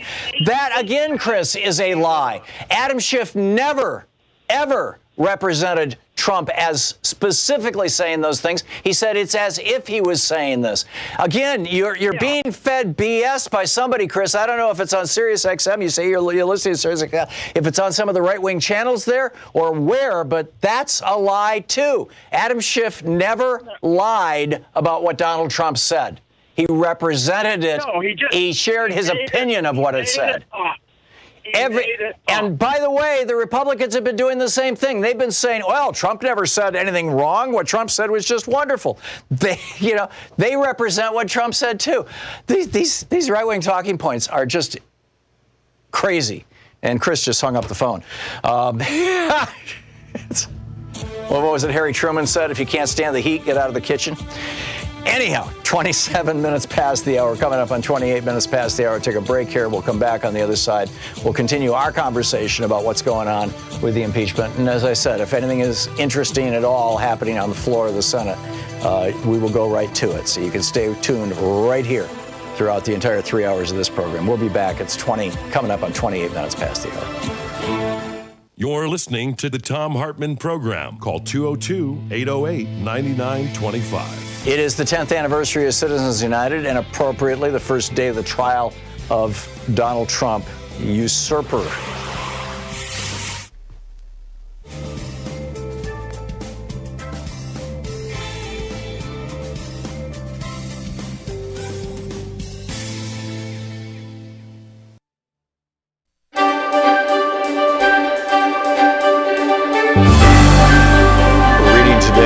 Guns for Hire, how the CIA and U.S. Army recruit mercenaries for white Rhodesia.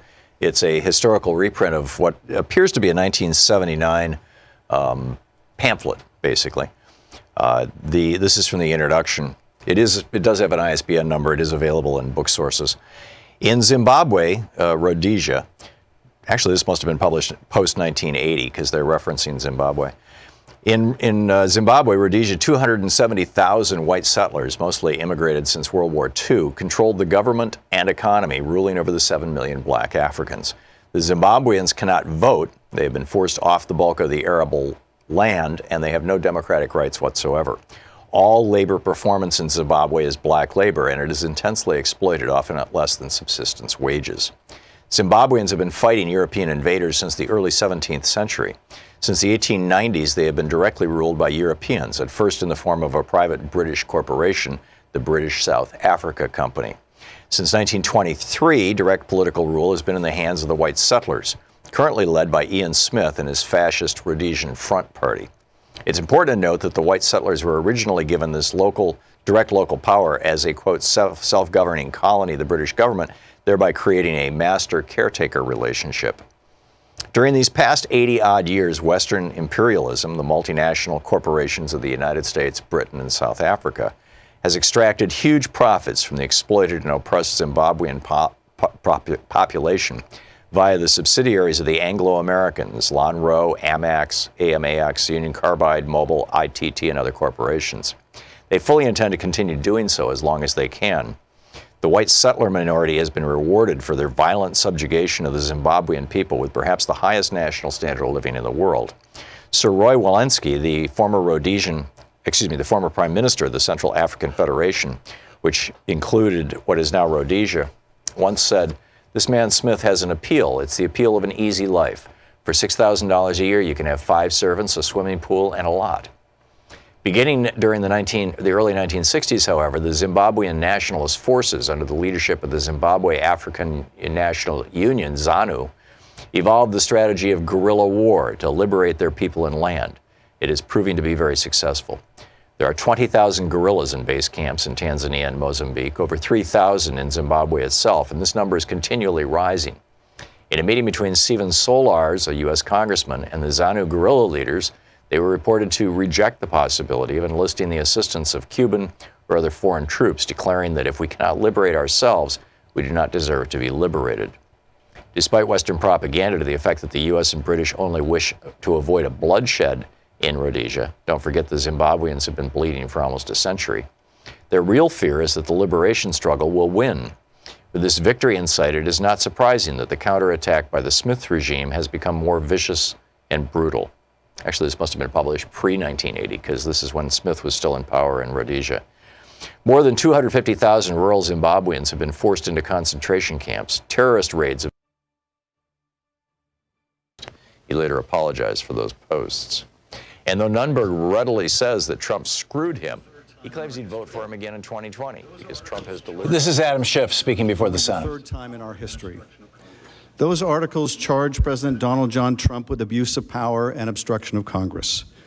The misconduct set out in those articles is the most serious ever charged against a president. The first article, abuse of power, charges the president with soliciting a foreign power to help him cheat in the next election. Moreover, it alleges, and we will prove, that he sought to coerce Ukraine into helping him cheat by withholding official acts, 2 official acts. A meeting that the new president of Ukraine desperately sought with President Trump at the White House to show the world, and the Russians in particular, that the Ukrainian president had a good relationship with his most important patron, the President of the United States. And even more perniciously, President Trump illegally withheld almost $400 million in taxpayer-funded military assistance to Ukraine, a nation at war with our Russian adversary, to compel Ukraine to help him cheat in the election. Astonishingly, the president's trial brief filed yesterday contends that even if this conduct is proved, that there is nothing that the House or this Senate may do about it. It is the president's apparent belief that under Article 2, he can do anything he wants, no matter how corrupt, outfitted in gaudy legal clothing. And yet, when the founders wrote the impeachment clause, they had precisely this type of misconduct in mind.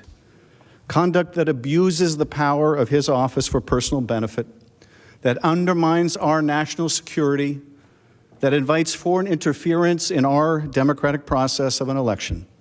It is the trifecta of constitutional misconduct justifying impeachment. In Article 2, the president is charged with other misconduct that would likewise have alarmed the founders. The full complete, and absolute obstruction of a co-equal branch of government, the Congress, during the course of its impeachment investigation into the president's own misconduct. This is every bit as destructive of our constitutional order as the misconduct charged in the first article.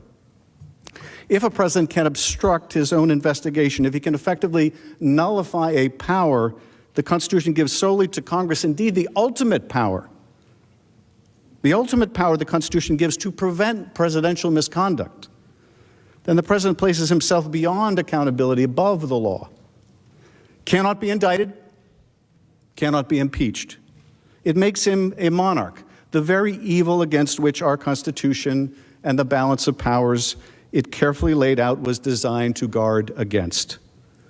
Shortly, the trial on these charges will begin, and when it has concluded, you'll be asked to make several determinations. Did the House prove that the president abused his power by seeking to coerce a foreign nation to help him cheat in the next election? And did he obstruct the Congress in its investigation into his own misconduct by ordering his agencies and officers to refuse to cooperate in any way, to refuse to testify, to refuse to answer subpoenas for documents, and through every other means? And if the House had proved its case. Welcome back. Adam Schiff is speaking right now before the Senate. We're going to go right to it. At least one other critical question. Does the commission of these high crimes and misdemeanors require the conviction and removal of the president? We believe that it does, and that the Constitution requires that it be so, or the power of impeachment must be deemed a relic or a casualty to partisan times, and the American people left unprotected against a president who would abuse his power for the very purpose of corrupting the only other method of accountability, our elections themselves. And so you will vote to find the president guilty or not guilty, to find his conduct impeachable or not impeachable. But I would submit to you, these are not the most important decisions you will make. How can that be? How can any decision you will make be more important than guilt or innocence, than removing the president or not removing the president? I believe the most important decision in this case is the one you will make today. The most important question is the question you must answer today. Will the president and the American people get a fair trial? Will there be a fair trial? I submit that this is an even more important question than how you vote on guilt or innocence, because whether we have a fair trial will determine whether you have a basis to render a fair and impartial verdict. It is foundational, the structure upon which every other decision you will make must rest. If you only get to see part of the evidence, if you only allow one side or the other a chance to present their full case, your verdict will be predetermined by the bias in the proceeding. If the defendant is not allowed to introduce evidence of his innocence, it's not a fair trial. So too for the prosecution. If the House cannot call witnesses or introduce documents and evidence, it's not a fair trial. It's not really a trial at all. Americans all over the country are watching us right now. And imagine they're on grand jury or they're on jury duty. Imagine that the judge walks into that courtroom and says that she's been talking to the defendant. And at the defendant's request, the judge has agreed not to let the prosecution call any witnesses or introduce any documents. The judge and the defendant have agreed that the prosecutor may only read to the jury the dry transcripts of the grand jury proceedings. That's it. This is Adam Schiff, chair of the House Intelligence Committee, speaking before the Senate. Ever heard a judge describe such a proceeding and call it a fair trial? Of course not. That's not a fair trial. It's a mockery of a trial. Under the Constitution, this proceeding, the one we are in right now, is the trial. This is not the appeal from a trial. You are not appellate court judges. Okay, one of you is.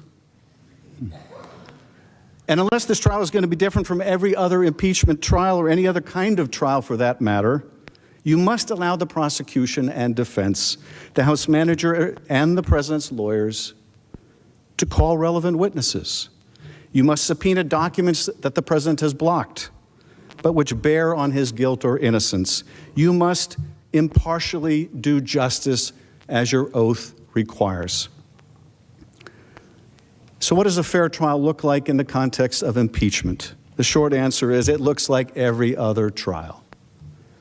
First, the resolution should allow the House managers to obtain documents that have been withheld. First, not last, because the documents will inform the decision about which witnesses are most important to call. And when the witnesses are called, the documentary evidence will be available and must be available to question them with. Any other order makes no sense. Next, the resolution should allow the House managers to call their witnesses. And then the president should be allowed to do the same and any rebuttal witnesses. And when the evidentiary portion of the trial ends, the parties argue the case. You deliberate and render a verdict. If there's a dispute as to whether a particular witness is relevant or material to the charges brought, under the Senate rules, the Chief Justice would rule on the issue of materiality. Why should this trial be different than any other trial? The short answer is it shouldn't. But Leader McConnell's resolution would turn the trial process on its head. His resolution requires the House to prove its case without witnesses, without documents, and only after it's done will such questions be entertained with no guarantee that any witnesses or any documents will be allowed even then. That process makes no sense. So what is the harm of waiting until the end of the trial, of kicking the can down the road on the question of documents and witnesses? Besides the fact it's completely backwards, trial first, then evidence, besides the fact that the documents would inform the decision on which witnesses and help in their questioning, the harm is this.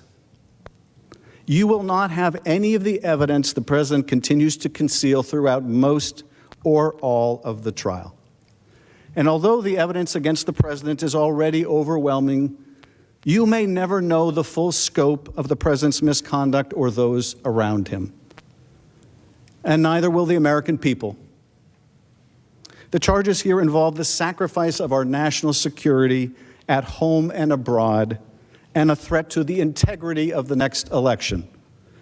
If there are additional remedial steps that need to be taken after the president's conviction, the American people must know about it.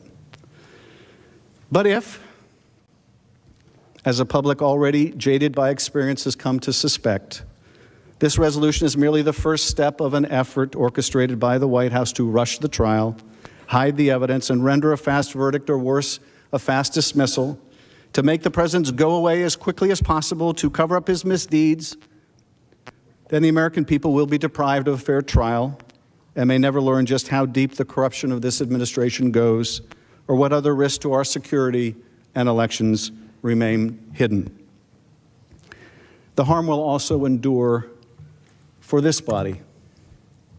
If the Senate allows the president to get away with such extensive obstruction, it will affect the Senate's power of subpoena and oversight just as much as the House. The Senate's ability to conduct oversight will be beholden to the desires of this president and future presidents, whether he or she decides they want to cooperate with a Senate investigation or another impeachment inquiry and trial. Our system of checks and balances will be broken. Presidents will become accountable to no one. Now, it has been reported that Leader McConnell has already got the votes to pass this resolution, the text of which we did not see until last night and which has been changed even moments ago. And they say that Leader McConnell is a very good vote counter. Nonetheless, I hope that he's wrong. And not just because I think this process, the process contemplated by this resolution, is backwards and designed with the result in mind, and that the result is not a fair trial. I hope that he's wrong because whatever senators may have said or pledged or committed has been superseded by an event of constitutional dimension. You have all now sworn an oath. Not to each other, not to your legislative leadership, not to the managers or even to the Chief Justice. You have sworn an oath to do impartial justice. That oath binds you. That oath supersedes all else. Many of you in the Senate and many of us in the House have made statements about the president's conduct, or this trial, or this motion, or expectations. None of that matters now. That is all in the past. Nothing matters now but the oath to do impartial justice. And that oath requires a fair trial, fair to the president and fair to the American people. But is that really possible? Or as the founders feared, has factionalism or an excessive partisanship made that now impossible? One way to find out what a fair trial should look like, devoid of partisan consideration, is to ask yourselves, how would you structure the trial if you didn't know what your party was? And you didn't know what the party of the president was? Would it make sense to you to have the trial first and then decide on witnesses and evidence later? Would that be fair to both sides? I have to think that your answer would be no. Let me be blunt. Let me be very blunt. Right now, a great many, perhaps even most Americans, do not believe there will be a fair trial. They don't believe that the Senate will be impartial. They believe that the result is pre-cooked. The president will be acquitted. Not because he is innocent, he is not, but because the senators will vote by party and he has the votes. The votes to prevent the evidence from coming out, the votes to make sure the public never sees it. The American people want a fair trial. They want to believe their system of government is still capable of rising to the occasion. They want to believe that we can rise above party and do what's best for the country, but a great many Americans don't believe that will happen. Let's prove them wrong. Let's prove them wrong. How? By convicting the president? No, not by conviction alone. By convicting him if the House proves its case, and only if the House proves its case. But by letting the House prove its case, by letting the House call witnesses, by letting the House obtain documents, by letting the House decide how to present its own case, and not deciding it for us. In sum, by agreeing to a fair trial. Now let's turn to the precise terms of the resolution, the history of impeachment trials, and what fairness and impartiality require.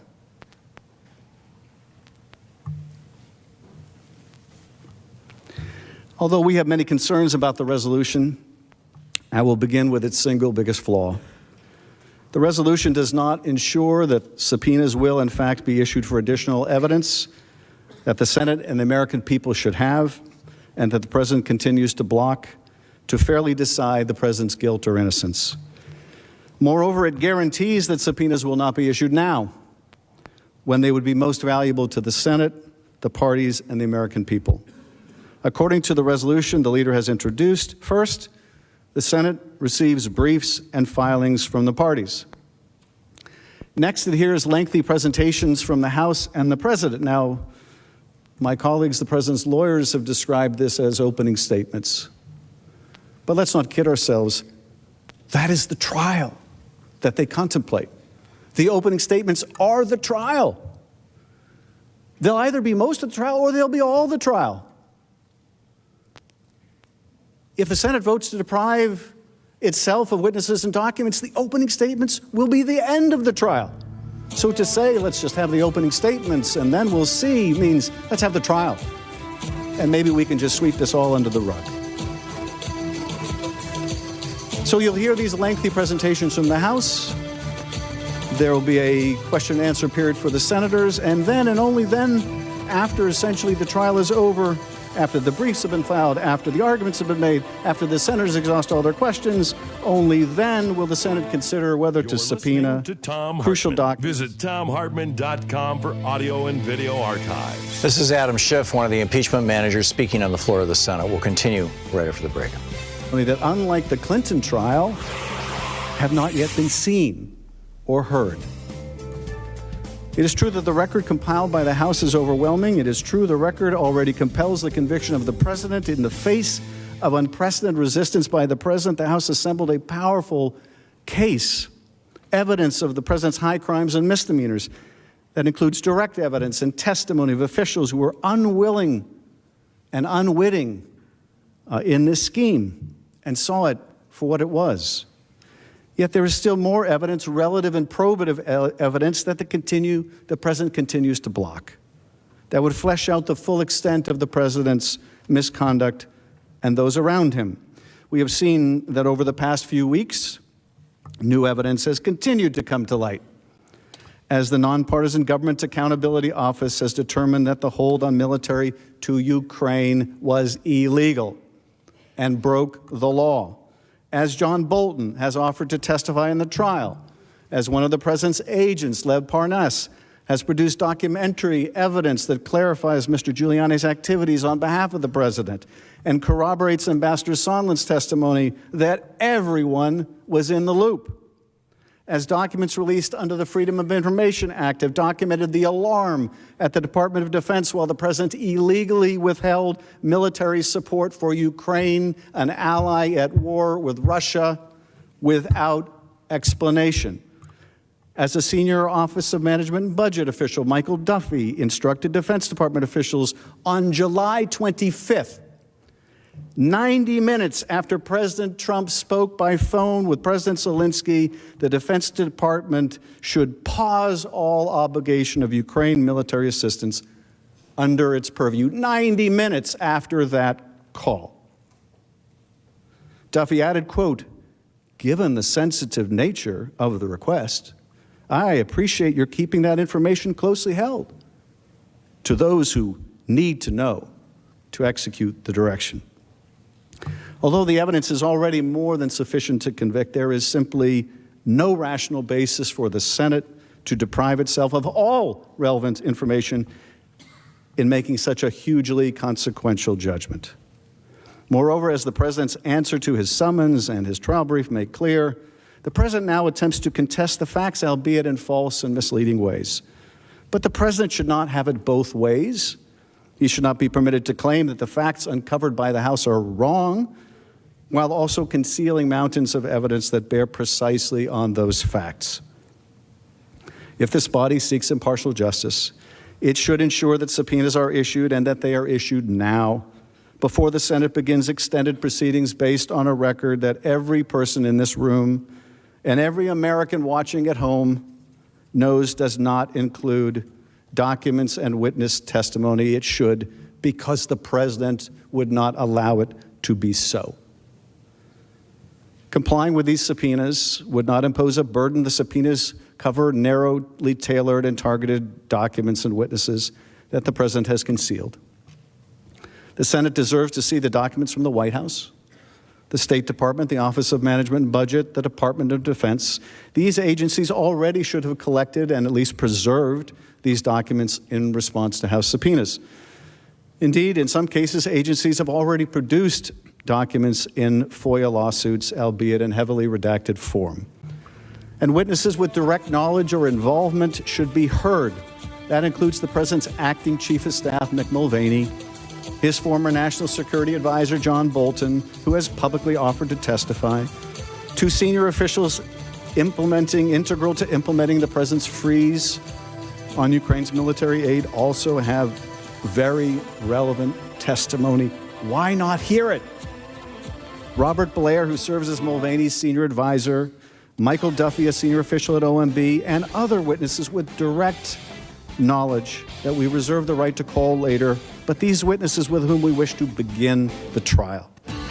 Last month, Adam Schiff is still speaking to the Senate. Here he is. He was testifying before the Senate during his trial, declaring that he would love to have Secretary Pompeo, Mr. Mulvaney, now former Secretary Perry, And, quote, many other people testify in the Senate trial.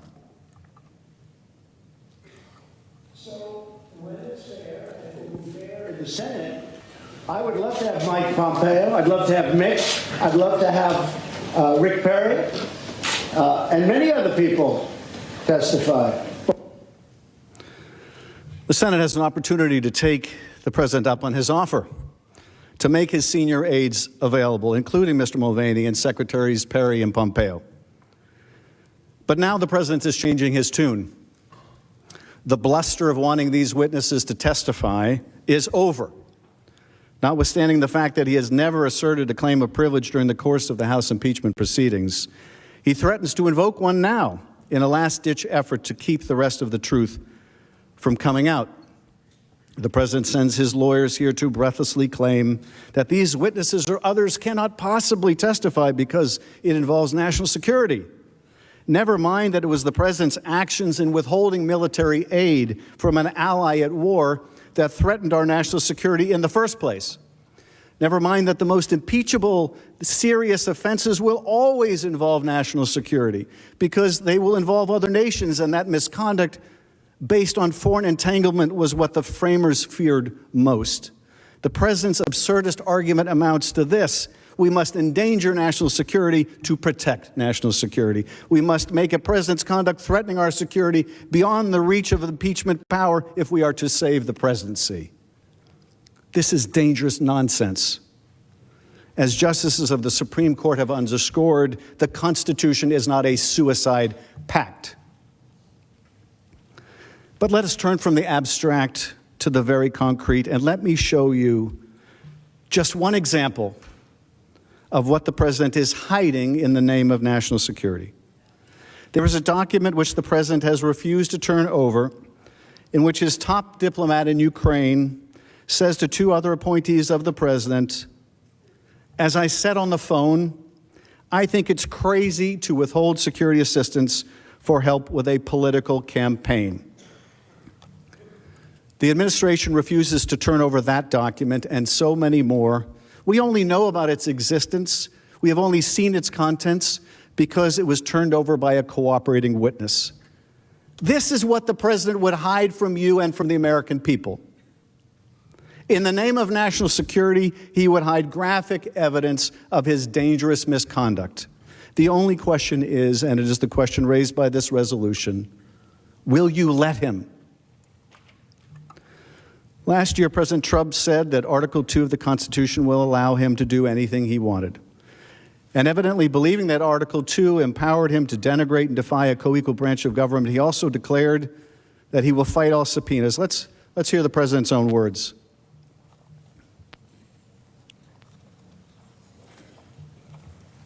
Then I have an Article 2 where I have the right to do whatever I want as president. Well, we're fighting all the subpoenas. True to his pledge to obstruct Congress, when President Trump faced an impeachment inquiry in the House of Representatives, he ordered the executive branch to defy every single request on every single subpoena. He issued this order through his White House counsel, Pat Cipollone, on October 8, the same counsel that stood before you a moment ago to defend the president's misconduct. He then affirmed it again at a rally on October 10. So this is Adam Schiff. He is making the case for the impeachment of Donald Trump for trying to bribe a foreign government to get dirt on Joe Biden or to manufacture it.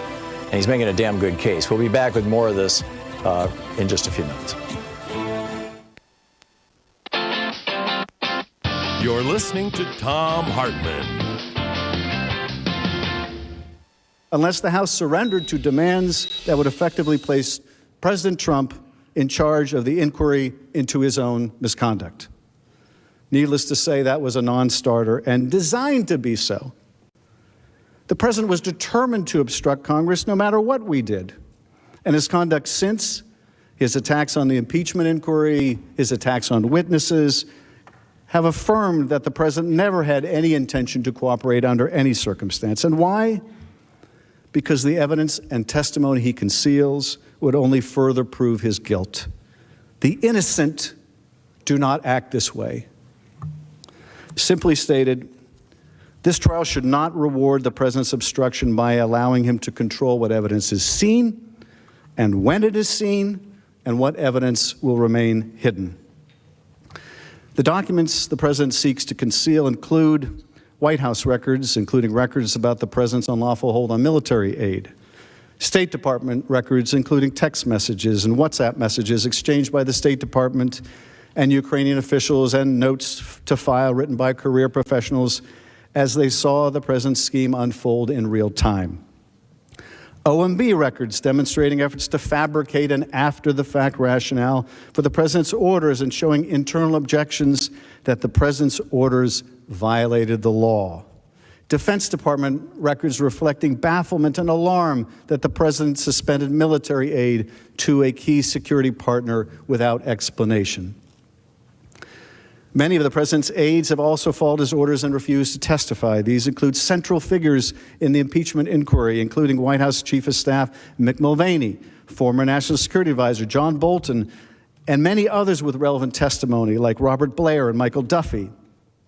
Mr. Blair, who serves as a senior advisor to Acting Chief of Staff Mulvaney, worked directly with Mr. Duffy, a political appointee in the Office of Management and Budget, to carry out the president's order to freeze vital military and security assistance to Ukraine. The Trump administration has refused to disclose their communications, even though we know from written testimony, public reporting, and even Freedom of Information Act law that they were instrumental in implementing the hold and extending it at the president's express direction, even as career officials warned accurately that doing so would violate the law. The president has also made the insupportable claim that the House should have enforced its subpoenas in court and allowed the president to delay his impeachment for years. If we had done so, we would have abdicated our constitutional duty to act on the overwhelming facts before us and the evidence the president was seeking to cheat in the next election. We could not engage in a deliberately protracted court process while the president continued to threaten the sanctity of our elections. Resorting to the courts is also inconsistent with a constitution that gives the House the sole power of impeachment. If the House were compelled to exhaust all legal remedies before impeaching the president, it would interpose the courts or the decision of a single judge between the House and the power to impeach. Moreover, it would invite the president to prevent his own impeachment by endlessly litigating the matter in court, appealing every judgment, engaging in every frivolous motion or device. Indeed, in the case of Don McGahn, the president's lawyer who was ordered to fire the special counsel and lie about it, he was subpoenaed by the House in April last year, and there is still no final judgment. A president may not defeat impeachment or accountability by engaging in endless litigation. Instead, it's been the long practice of the House to compile core evidence necessary to reach a reasoned decision about whether to impeach, and then to bring the case here to the Senate for a full trial. That is exactly what we did here, with an understanding that the Senate has its own power to compel documents and testimony. It would be one thing if the House had shown no interest in documents or witnesses during its investigation, although even there, the House has the sole right to determine its proceedings, as long as it makes the full case to the House, as it did. But it is quite another when the president is the cause of his own complaint, when the president withholds witnesses and documents and then attempts to rely on his own noncompliance to justify further concealment. President Trump made it crystal clear we would never see a single document or a single witness when he declared, as we just watched, that he would fight all subpoenas. As a matter of history and precedent, it would be wrong to assert that the Senate is unable to obtain and review new evidence during a Senate trial, regardless of why evidence was not produced in the House. You can and should insist on receiving all the evidence so you can render impartial justice and can earn the confidence of the public in the Senate's willingness to hold a fair trial. Under the Constitution, the Senate does not just vote on impeachments. It does not just debate them. Instead, it is commanded by the Constitution to try all cases of impeachment. If the founders intended for the House to try the matter and the Senate to consider an appeal based on the cold record from the other chamber, they would have said so. But they did not. Instead, they gave us the power to charge and you the power to try all impeachments. The framers chose their language and the structure for a reason. As Alexander Hamilton said, the Senate is given awful discretion in matters of impeachment. The Constitution thus speaks to senators in their judicial character as a court for the trial of impeachments. It requires them to aim at real demonstrations of innocence or guilt, and it requires them to do so by holding a trial. The Senate has repeatedly subpoenaed and received new documents, often many of them while adjudicating cases of impeachment. Moreover, the Senate has heard witness testimony in every one of the 15 Senate trials, full Senate trials in the history of this republic, including those for Presidents Andrew Johnson and Bill Clinton.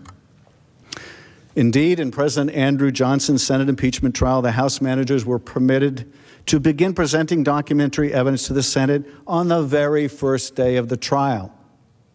The House managers' initial presentation of documents in President Johnson's case carried on for the first 2 days of trial, immediately after which witnesses were called to appear in the Senate. This has been the standard practice in prior impeachment trials. Indeed, in most trials, this body has heard from many witnesses, ranging from 3 in President Clinton's case to 40 in President Johnson's, and well over 60 in other impeachments. As these numbers make clear, the Senate has always heard from key witnesses when trying an impeachment. The notion that only evidence that was taken before the House should be considered is squarely and unequivocally contrary to Senate precedent. Nothing in law or history supports it. To start, consider Leader McConnell's own description of his work in a prior Senate impeachment proceeding. After serving on the Senate Trial Committee in the case of Judge Claiborne, Leader McConnell described how the Senate committee, quote, labored intensively for more than 2 months, amassing the necessary evidence and testimony. In the same essay, Leader McConnell recognized the full body's responsibility for amassing and digesting evidence. There was certainly a lot of evidence for the Senate to amass and digest in that proceeding, which involved charges against a district court judge. The Senate heard testimony from 19 witnesses. Welcome back. Adam Schiff is currently still speaking before the United States Senate. Here he is. He's the lead manager, Adam Schiff. At no point did the Senate limit evidence to what was before the House. It did the opposite, consistent with unbroken Senate practice in every single impeachment trial, every single one. For example, of the 40 witnesses who testified during President Johnson's Senate trial, only 3 provided testimony to the House during its impeachment inquiry. Only 3. The remaining 37 witnesses in that presidential impeachment trial testified before the Senate. Similarly, the Senate's full first impeachment trial, which involved charges against Judge Pickering, involved testimony from 11 witnesses, all of whom were new to the impeachment proceedings and had not testified before the House. There are many other examples of this point, including the Senate's most recent impeachment trial of Judge Porteous in 2010. It is one that many of you and some of us know well. It, too, is consistent with this long-standing practice. There, the Senate heard testimony from 26 witnesses, 17 of whom had not testified before the House during its impeachment inquiry. Thus, there is a definitive tradition of the Senate hearing from new witnesses when trying articles of impeachment. There has never been a rule limiting witnesses to those who appeared in the House or limiting evidence before the Senate to that which the House itself considered. And that is because, as Senator Hiram Johnson explained in 1934, the integrity of Senate impeachment trials depend heavily upon the witnesses who are called, their appearance on the stand, their mode of giving testimony. There is thus an unbroken history of witness testimony in Senate impeachment trials, presidential and judicial. I would argue in the case of a president, it is even more important to hear the witnesses and see the documents. Any conceivable doubt on this score, and there should be none left, is dispelled by the Senate's own rules for trial of impeachment. Obtaining documents and hearing live witness testimony is so fundamental that the rules of procedure and practice in the Senate when sitting on impeachment trials, which date back to the 19th century, devote more attention to the gathering, handling, and admission of new evidence than any other single subject. These rules expressly contemplate that the Senate will hear evidence and conduct a thorough trial when sitting as a court of impeachment. At every turn, they reject the notion that the Senate would take the House's evidentiary record, blind itself to everything else, and vote to convict or acquit. For example, Rule 6 says the Senate shall have the power to compel the attendance of witnesses and enforce obedience to its orders. Rule 7 authorizes the presiding officer to rule on all questions of evidence, including but not limited to questions of relevancy, materiality, and redundancy. This rule, too, presumes that the Senate trial will have testimony, giving rise to such questions. Rule 11 authorizes the full Senate to designate a committee of senators to receive evidence and take testimony at such times and places as the committee may determine. As Rule 11 makes clear, the committee's report must be transmitted to the full Senate for final adjudication. But nothing herein, the rule states, shall prevent the Senate from sending for any witness and hearing his testimony in open Senate or by order of the Senate involving the entire trial in the open Senate. Here, too, the Senate's operative impeachment rules expressly contemplate and provide for subpoenaing witnesses and hearing their testimony as part of the Senate trial. And the list goes on. These rules plainly contemplate a robust role for the Senate in gathering and considering evidence. They reflect centuries of practice of accepting and requiring new evidence in Senate trials. This Senate should honor that practice today by rejecting this resolution.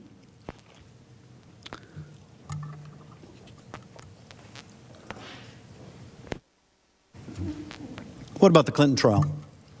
This is Adam Schiff. What about the Clinton trial? The House Intelligence Committee is the lead of the impeachment managers. Every other impeachment trial in history, including the impeachment of President Andrew Johnson, what about the Clinton trial? Aren't we following the same processes in the Clinton trial?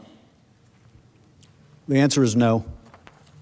First, the process for the Clinton trial was worked out by mutual consent among the parties. That is not true here, where the process is sought to be imposed by one party on the other. Second, all of the documents in the Clinton trial were turned over prior to the trial. All 90,000 pages of them, so they could be used in the House's case. None of the documents have been turned over by the president in this case. And under Leader McConnell's proposal, none may ever be. They certainly won't be available to you or to us during most or all of the trial. If we are really going to follow the Clinton precedent, the Senate must insist on the documents now, before the trial begins. Third, the issue in the Clinton trial was not one of calling witnesses, but of recalling witnesses. All of the key witnesses in the Clinton trial had testified before the grand jury or been interviewed by the FBI, one of them dozens of times, and their testimony was already known. President Clinton himself testified on camera and under oath before the Senate trial. He allowed multiple chiefs of staff and other key officials to testify, again, before the Senate trial took place. Here, none of the witnesses we seek to call, none of them have testified or been interviewed by the House. And as I said, the president cannot complain that we did not call these witnesses before the House when their unavailability was caused by the president himself. And last, as you will remember, those of you that were here, the testimony in the Clinton trial involved decorum issues that are not present here. You may rest assured, whatever else the case may be, such issues will not be present here. In sum, the Clinton precedent, if you're serious about it, if we're really serious about modeling this proceeding after the Clinton trial, the Clinton precedent is one where all the documents had been provided up front. where all the witnesses had testified up front prior to the trial. That is not being replicated by the McConnell resolution, not in any way, not in any shape, not in any form, far from it. The traditional model followed in President Johnson's case and all of the others is really the one that's most appropriate to the circumstances. The Senate should address all the documentary issues and most of the witnesses now, not later. The need to subpoena documents and testimony now has only increased due to the president's obstruction for several reasons. First, his obstruction has made him uniquely and personally responsible for the absences of the witnesses before the House. Having ordered them not to appear, he may not be heard to complain now that they followed his orders and refused to testify. To do otherwise only rewards the president's obstruction and encourages future presidents to defy lawful process in impeachment investigations. Second, if the president wishes to contest the facts and his answer and trial brief indicates that he will try, he must not continue to deny the Senate access to the relevant witnesses and documents that shed light on the very factual matters he wishes to challenge.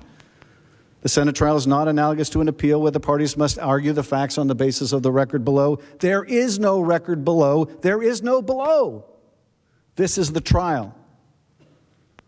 Third, the president must not be allowed to mislead the Senate by selectively introducing documents while withholding the vast body of documents that may contradict them. This is very important. The president must not be allowed to mislead you by introducing documents selectively and withholding all of the rest. All of the relevant documents should be produced so there is full disclosure of the truth. Otherwise, there is a clear risk that the president will continue to hide all evidence harmful to his position while selectively producing documents without any context or opportunity to examine their creators. And finally, you may infer the president's guilt from his continuing efforts to obstruct production of documents and witnesses. The president has said he wants witnesses like Mulvaney and Pompeo and others to testify, and that his interactions with Ukraine have been perfect. Counsel has affirmed today that will be the president's defense. His conduct was perfect. It's perfect.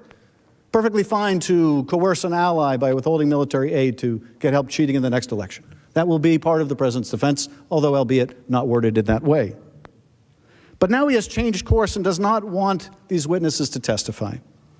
The logical inference in any court of law would be that the party's continued obstruction of lawful subpoenas may be construed as evidence of guilt. Let me conclude. The facts will come out in the end. The documents which the president is hiding will be released through the Freedom of Information Act or through other means over time. Witnesses will tell their stories in books and film. The truth will come out. The question is, will it come out in time?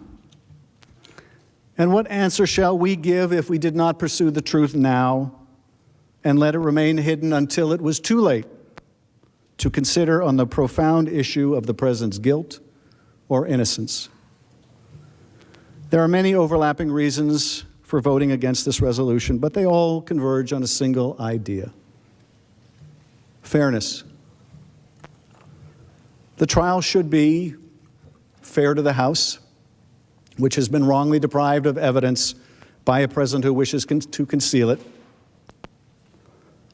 It should be fair to the president, who will not benefit from an acquittal or dismissal if the trial is not viewed as fair, if it is not viewed as impartial.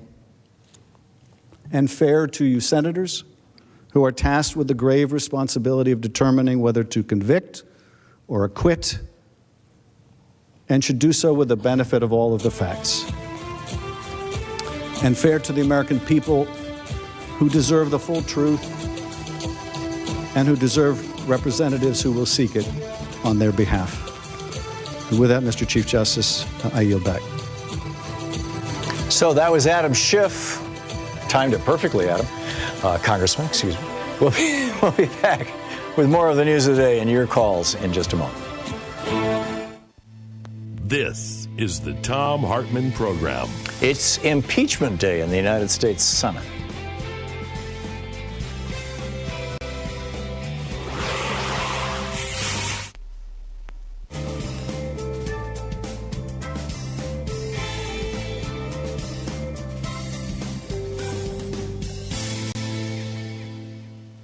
And welcome back. So let's see here. Chris in Stuyvesant, New York. Hey, Chris, what's on your mind today? Thanks for watching Free Speech TV. Thank you, Tom, for everything that you guys do. I wanted to get your ideas, maybe riff on what I'm worried about happening with the whole impeachment thing. Mitch McConnell is a gentleman of the South. He's well steeped in the customs and underhanded chicanery, let's say, that allowed Jim Crow to last after the Civil War for almost 100 years. Nothing that, how can I put this? I'm worried that what we're seeing here with what Mitch McConnell is trying to do here is not so much a mafioso move, but he's trying to federalize what the South practiced for 100 years under what we now call or look back as Jim Crow.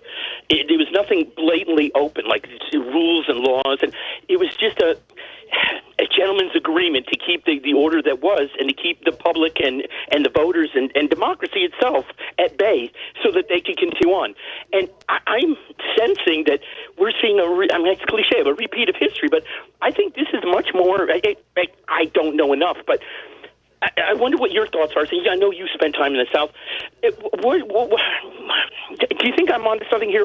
Yeah, Louise and I lived in Georgia for 13 years. Yeah, I think that your metaphor is apt.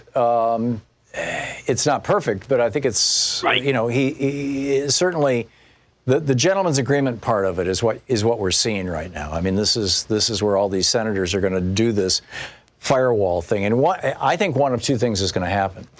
Either during the course of this trial, Trump loses his ability to hold together his senators, in which case there's going to be a mass stampede to impeach Trump and remove him from office, and it's going to happen really quickly and probably toward the end of the trial. And Trump gets kicked out, and everybody breathes a sigh of relief, including probably 3/4 of the Republican senators. Either that, and Mike Pence becomes president. Either that happens, which I think is the least likely outcome, but I think it is in the realm of possibility, or Trump is going to be able to hold them in place, and the firewall will stand, and then this gentleman's agreement, as you refer to it, Chris, will continue to roll along, and it'll continue to roll along, in Trump land, and to some extent that's going to depend, literally over the next week or two, on whether the economy starts to go south, on whether Trump does something really stupid over in Davos. So far, he's been fairly well received. He's giving out tax breaks to everybody, and this is a room full of billionaires. What's happening domestically. We may have another crisis here, too. The first case of this SARS-like virus from China was just reported in the United States in Washington State. And, sometimes when the nation faces a crisis, and, we don't know yet whether or not this is a crisis, but sometimes when the nation faces a crisis, the ability or failure of a president to respond to that has huge impact on his popularity ratings. Look at George W. Bush and Hurricane Katrina down in New Orleans. And I think if not that we hope for that, but no, obviously not. But my point is that I just think we have to state that, Yeah, my point is that there may be wild cards, and we don't know what they are. And so I'm not, convinced that this is completely cooked. But I think, I like your metaphor, or analogy, rather. Chris, thanks a lot for the call. It's nice to hear from you, and thank you for watching Free Speech TV. We'll be right back. It's 22 minutes past the hour.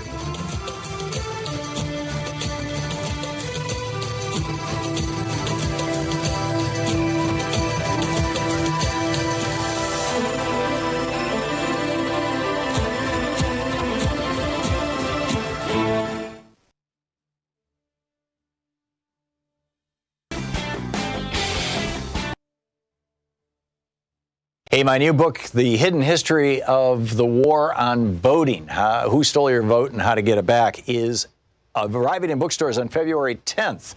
More information is available at all fine bookstores. I cover how the heartbeat of democracy depends on the vote. This book goes into depth on the racist legacy of our vote and the unique struggles of African Americans, women, and Native Americans. In part 2, there's a deep dive into the economic royalist modern war on voting. And part 3 is the solution section, how to get out there and get active. I'm also on the road to the book tour for the hidden history of voting. Join me on Monday, February 17th in San Francisco for the Berkeley Arts and Letters series, on Wednesday, February 19th at Town Hall, Seattle, Sunday, February 23rd for the Blue State Ball in Minneapolis, Friday, February 28th at Powell's in Portland, and Sunday, March 1st in Chicago. More information is available at thomhartmann.com. This book is the third in the series after The Hidden History of Guns and the Second Amendment and The Hidden History of the Supreme Court and the Betrayal of America.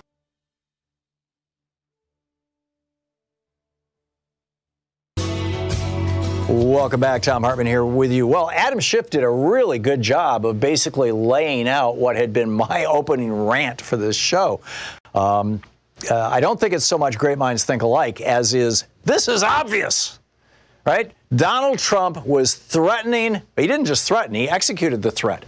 He threatened the leader of a foreign country, one of our allies who is in a war right now. He threatened that leader with cutting off or withholding military aid, specifically anti-tank missiles, as they're confronting tanks.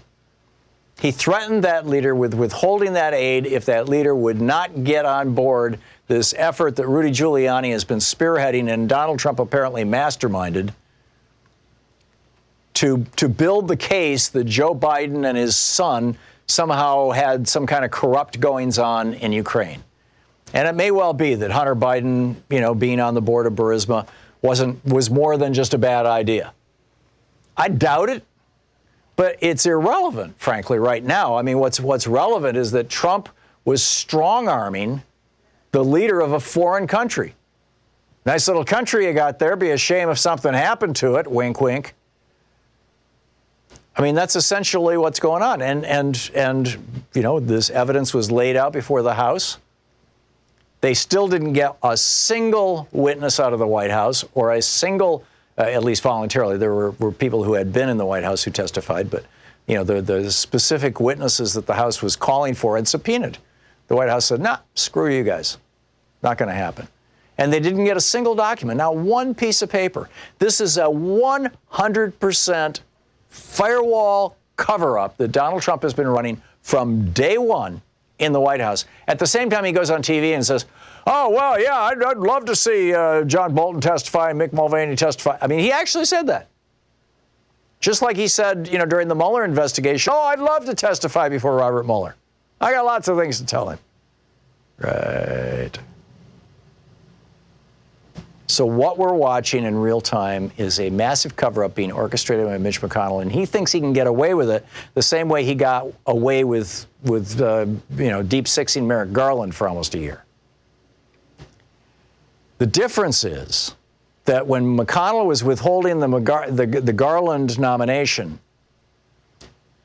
President Obama was not going on TV every day yelling about it. He should have been, in my opinion, but he didn't. And so America kind of forgot about it for 6 or 8 months. I don't think America's going to forget about this. So, I have a bit of a prediction or an analysis I'll share with you on the other side of the break about how the ways that I see this Senate trial might shake out. And then I'll pick up your phone calls and we can have a conversation about it. Stick around.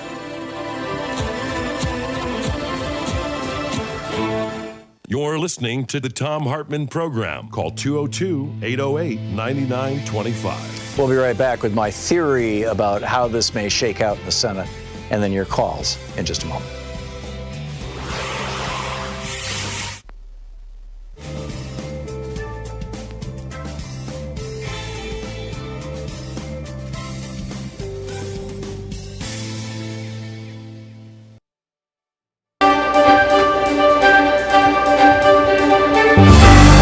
We've got Jay Sekulow right now, the president's lawyer, making his case before the Senate. I think this is more important than a book report, so we'll just play it right now. 33 days. 33 days they held on to those impeachment articles. 33 days. It was such a rush of national security to impeach this president before Christmas that they then held him for 33 days. To do what? To act as if they negotiate, the House of Representatives should negotiate the rules of the United States Senate. They didn't hide this. This was the express purpose. This was the reason they did it. We're prepared to proceed. Majority Leader, Democratic Majority Leader, we're prepared to proceed. In our view, these proceedings should begin. I yield the rest of my time to my colleague, the White House counsel. Thank you, Mr. Chief Justice. Cipollone. Thank you, Mr. Chief Justice. I just want to make a couple of additional points. It's very difficult to sit there and listen to Mr. Schiff tell the tale that he just told. Let's remember how we all got here. They made false allegations about a telephone call. The President of the United States declassified that telephone call and released it to the public. How's that for transparency? When Mr. Schiff found out that there was nothing to his allegations, he focused on the second telephone call. He made false, and his colleagues made false allegations about that second telephone call that occurred before the one he had demanded. So the President of the United States declassified and released that telephone call. Still nothing. Again, complete transparency in a way that, frankly, I'm unfamiliar with any precedent of any President of the United States releasing a classified telephone call with a foreign leader. When Mr. Schiff saw that his allegations were false, and he knew it anyway, what did he do? He went to the House and he manufactured a fraudulent version of that call. He manufactured a false version of that call. He read it to the American people, and he didn't tell them it was a complete fake. Do you want to know about due process? I'll tell you about due process. Never before in the history of our country has a president been confronted with this kind of impeachment proceeding in the House. It wasn't conducted by the Judiciary Committee. Now, Mr. Nadler, when he applied for that job, told his colleagues when they took over the House that he was really good at impeachment. But what happened was the proceedings took place in a basement of the House of Representatives. The president was forbidden from attending. The president was not allowed to have a lawyer present. In every other impeachment proceeding, the president has been given a minimal due process. Nothing here. Not even Mr. Schiff's Republican colleagues were allowed into the SCIF. Information was selectively leaked out. Witnesses were threatened. Good public servants were told that they would be held in contempt. They were told that they were obstructing. What does Mr. Schiff mean by obstructing? He means that unless you do exactly what he says, regardless of your constitutional rights, then you're obstructing. The president was not allowed to call witnesses. By the way, there's still evidence in the SCIF that we haven't been allowed to see. I wonder why. No witnesses. Now let's think about something else for a second. Let's think about something else. They held these articles for 33 days. We hear all this talk about an overwhelming case that they're not even prepared today to stand up and make an opening argument about. That's because they have no case. Frankly, they have no charge. When you look at these articles of impeachment, they're not only ridiculous, they are dangerous to our republic. And why? First of all, The notion that invoking your constitutional rights to protect the executive branch, that's been done by just about every president since George Washington, that is obstruction. That is our patriotic duty, Mr. Schiff, particularly when confronted with a wholesale trampling of constitutional rights that I'm unfamiliar with in this country. Frankly, it's the kind of thing that our State Department would criticize if we see it in foreign countries. We've never seen anything like it. And Mr. Schiff said, have I got a deal for you? Abandon all your constitutional rights. Forget about your lawyers and come in and do exactly what I say. No, thank you. No, thank you. And then he says he has the temerity to come into the Senate and say, we have no use for courts. It's outrageous. Now, let me tell you another story. There's a man named Charlie Kupperman. He is the Deputy National Security Advisor. He is the number 2 to John Bolton. Because you have to remember, Mr. Schiff wants you to forget, but you have to remember how we got here. They threatened him. They sent him a subpoena. Mr. Kupperman did what any American should be allowed to do, used to be allowed to do. He was forced to get a lawyer. He was forced to pay for that lawyer. Welcome back. Thom Hartmann here with you. And right now, Pat Cipollone, Trump's lawyer, is making his case. But I listened to it during the break, and it just seems like mostly BS. He's complaining that Adam Schiff doesn't want to build his case right now. Well, Schiff was talking, as you heard, Schiff was talking about how Mitch McConnell is preventing them from making their case by preventing witnesses and preventing documentary evidence. Interesting, there are reports that there have been changes to the McConnell resolution. In other words, Mitch McConnell is starting to disintegrate basically here. Number one, he has said it'll be 3 days, not 2, for the testimony. So he's giving everybody a little more time. And number 2, he says evidence will automatically be admitted. Now, this is not testimony still, but it's evidence unless someone objects. Oh, and then number 3, under the revised rules, they will be the House, which has compiled a pile of evidence. You know, they heard from all his witnesses and everything. The House will be allowed to present their evidence. Which brings us to my prediction. I see this shaking out one of 2 ways. And to some extent, one of those 2 ways will have something to do with you calling your senators if you have a Republican senator who represents you, or 2 of them. One of 2 things is going to happen.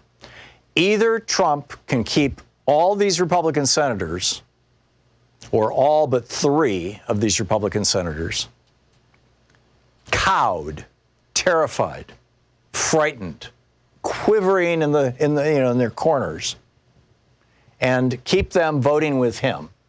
Either he can do that, or he can't, as we go through this impeachment process. It's really that simple. Now, what happens if he can keep them frightened because they don't respect him, they don't like him, they're afraid of him? Trump is a bully. And very often what happens is that, when bullies are ascendant, everybody's scared to death. I remember Dennis, this kid in elementary school who lived down the street from me. He used to beat the crap out of me all the time. And not just me. He was a bully. Until we got into middle school and he started running up against kids who were bigger than him. And suddenly Dennis was changing his tune. Right? This is how it works with bullies. They eventually meet somebody who's bigger than they are, or stronger than they are, or braver than they are. I mean, bullies by definition are not brave, but you understand what I'm saying. So the way that everybody's expecting this to play out is that Mitch is going to deep six the evidence, Mitch is going to deep six the witnesses. Oh, we'll hear from the witnesses after we've had all the evidence and the arguments. Mitch is going to basically rig the game, and Trump is going to win. That's what everybody's expecting. And Trump is going to win because he will be able to hold at least all but 3 of his Republican senators, so that none of the Democratic amendments or motions are acknowledged. Now, McConnell just gave in on 3 of them, if these news reports are correct. Which leads me to scenario number 2. Scenario number 2 is Trump loses control of Republicans in the House. Now, it starts with a little crack. This is sort of like a dam breaking, right? It starts with a little crack. Mitt Romney coming out and saying, I don't think this is right. And then the crack gets a little wider. 2, 3, 4 other senators who are concerned about their election, their re-election, like Susan Collins or Cory Gardner, Susan Collins in Maine, Cory Gardner in Colorado. Either one of them, or Martha McSally in Arizona, one of them or several of them start saying, okay, Mitt, I'm on your side. And once they hit 3 or 4, and that will probably happen fairly quickly, then all of the Republicans in the Senate, with the possible exception of Lindsey Graham, all the Republicans in the Senate are going to say, thank God. We can replace this guy with Mike Pence. We can do business with Mike Pence. We know Mike Pence. Mike Pence is not crazy. He's not corrupt. He's not mobbed up. He's not a gangster. Yeah, he might have been more than happy to participate with Trump in a gangster event, but, And Trump gets voted out of office. They remove him. And everybody breathes a sigh of relief, and Donald Trump is gone. And I don't think that's impossible. I'd put right now the odds of that happening at around 5%. But these changes in the rules that Mitch McConnell just made, originally I was thinking 5%, make me think now maybe it's more like 15%. And listening to what I heard of Cipollone's arguments, I don't think they have a case. He's attacking Adam Schiff personally. He was attacking Jerry Nadler as a person. Say, well, when he was applying for this job, depreciating, condescending. There's going to become a point when the BS is so thick and so smelly that the Republicans say, okay, enough. And they turn on Trump. And Trump is on the outside looking in. And that could happen that fast. You recall, this started a couple of years ago with Bob Corker, the Republican congressman from Tennessee, or Kentucky, I think it's Tennessee, and Jeff Flake, the Republican senator from Arizona. And they, on the floor of their respective bodies, called out Donald Trump. Well, Trump politically slit their throats. That was the end of them. And that's why all these senators are, as I said, afraid of him. So Trump patched that crack real fast. But we'll see. We'll see. Anyhow, picking up your phone calls, Richard in Chicago. Hey, Richard, what's up? Oh, hi. Oh, it's hard to keep my thoughts about me after listening to what I just heard from the Republicans. But it's, to me, so interesting that it isn't more well publicized that the Republicans who criticized the democratic process in the House are really doubling down on the same things that they were trying to hold the Democrats responsible for, an unfair trial. Right. In the press, of course, we just heard the sound bites out of the Republicans that are geared for the press coverage at night. The little words that right. They're trying to get out there. What Cipollone and the other guys on Trump's side they're trying to get out what are referred to as Fox bites. Little sound bites that will play on Fox News. Yeah. But when are they going to point out how 100 times more rigged the Republican Senate and McConnell and all of them are? When is that going to? I mean, it's so obvious to me. Maybe I'm wrong. I mean, the Democrats had the Republicans, had one of the law professors, for instance, and they claimed they had no input. Right.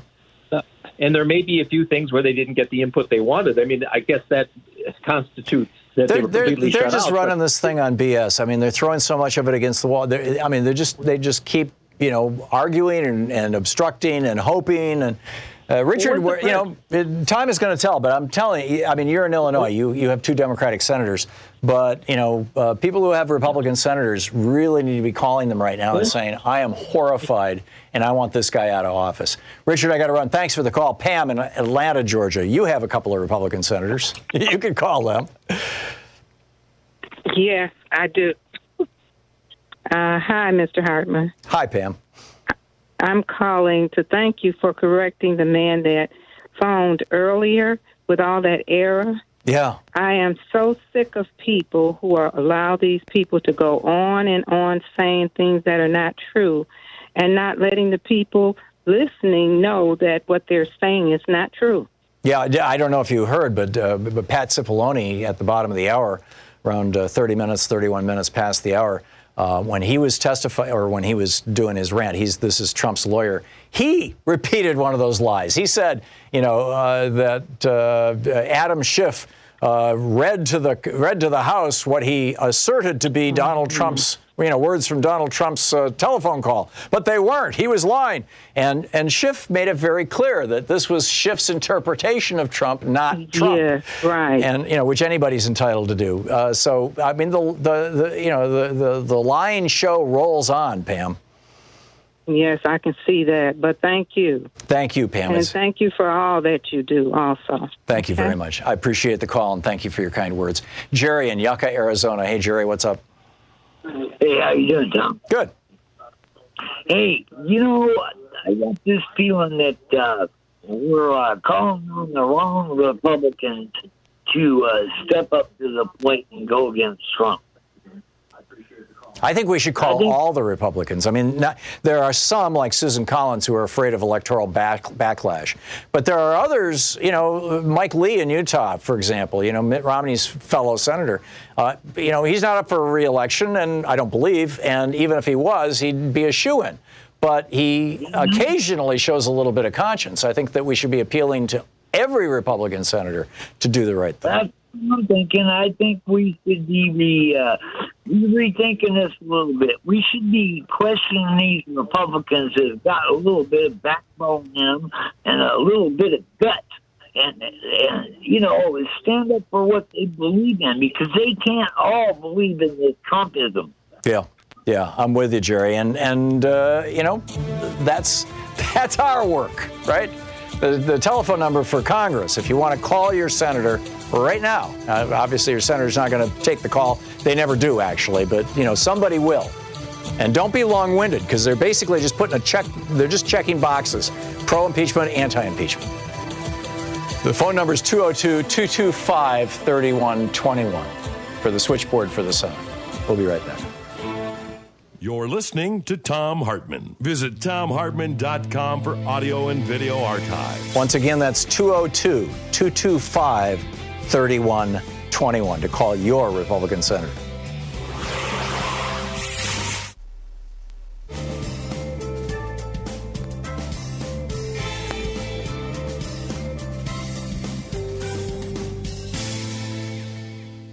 And welcome back. Randy in Ottawa, Iowa. Hey, Randy, what's up? Hey, Tom. I want to thank you for your coverage. I've called both of my senators today. Great. And I mentioned that's Grassley and Ernst, right? Yes, and I mentioned the theft of the Supreme Court seat as well. Mm-hmm. So the point is that I think we're witnessing a kind of a bloodless coup. Yeah. And it's just another brick in the wall of totalitarian rule. And I don't want to go with the oligarchy thing, although that's true. Totalitarian is something they all should understand, the Republicans. Right. And there's something else that, if you want to address it, fine. If not, it's the gun protest in West Virginia yesterday. Yeah, it was in Virginia. Yeah. Yeah, or Virginia. I'm sorry. it was so. That is very disturbing to me. This is a Congress and Senate that was elected because of they got rid of gerrymandering, and here the people's voice is being heard, and here these gun nuts or these gun promoters from other states flood into their state and try to change the outcome of potential gun legislation. And I'm fearful that at some point this does not remain peaceful, that at some point the Republican Party and the people who belong to it, that I think I talked this one other time to you about, we're going to have to worry about assassinations and maybe not gun violent, but disappearances and stuff that's happened in the past in other third world countries. So here's the thing that concerns me the most about that, Randy. I watched a couple of YouTube videos, and I saw news reports where people who were at that gun rally or I would call it a white supremacist rally, although I'm willing to cede that probably many of the people there were not there around issues of race. They were just gun freaks. And the reason why I'm willing to cede that is the data bit that I'm about to share with you. What I heard over and over and over, both on YouTube and on network news, was that these people who showed up actually believed, that the legislation that was being debated in the Virginia House at that time, or maybe it had just gone to the Senate, I guess it passed the House and it was on its way to the Senate, that legislation authorized police in Virginia to go door to door with no-knock warrants, kick in people's doors, and search their houses for illegal weapons. Or for guns, which were now being made illegal. These people believed this. Somebody organized an email campaign or a YouTube campaign or both to spread this information. I remember I was in Michigan for Christmas in 2008, right after Obama was elected. And I went into a gun shop. My brothers and I went to go shooting at a shooting range in Mason, Michigan. And the guy behind the counter was telling me how Obama's going to take our guns. And I was like, how do you know? And he shows me this email on his phone from some group about how Obama's already planning to take everybody's guns. These kinds of viral campaigns based on lies are deadly, or they could be deadly. And in fact, I mean, Heather Heyer would, if she were here, would tell you that they're deadly. That's the thing that concerns me the most. And frankly, I think that that's something that the FBI should be looking into, and our news media should be looking into, is where did these stories originate? Randy, thank you for the call. We'll be right back.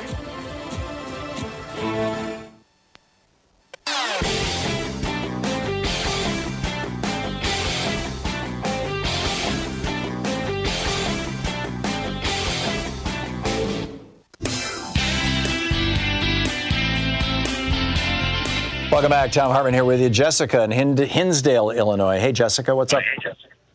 Hi. This is about the caller who said that Adam Schiff changed the phone call. That phone call was never really released. No, the entire transcript is not out there. You're absolutely right. The White House gave their version of what they wanted. Yes, I agree. So that call could be a whole lot worse. I'm sure it is, Jessica. I'm sure it is. That we've got a 10-minute transcript of a 20-minute phone call. Exactly, and it's probably a lot worse. Adam Schiff probably did Trump a favor. I bet you it's a lot worse. Yeah, I think you're right. Jessica, thank you. Zach in North Hollywood. Hey, Zach, what's up? Hey, Tom.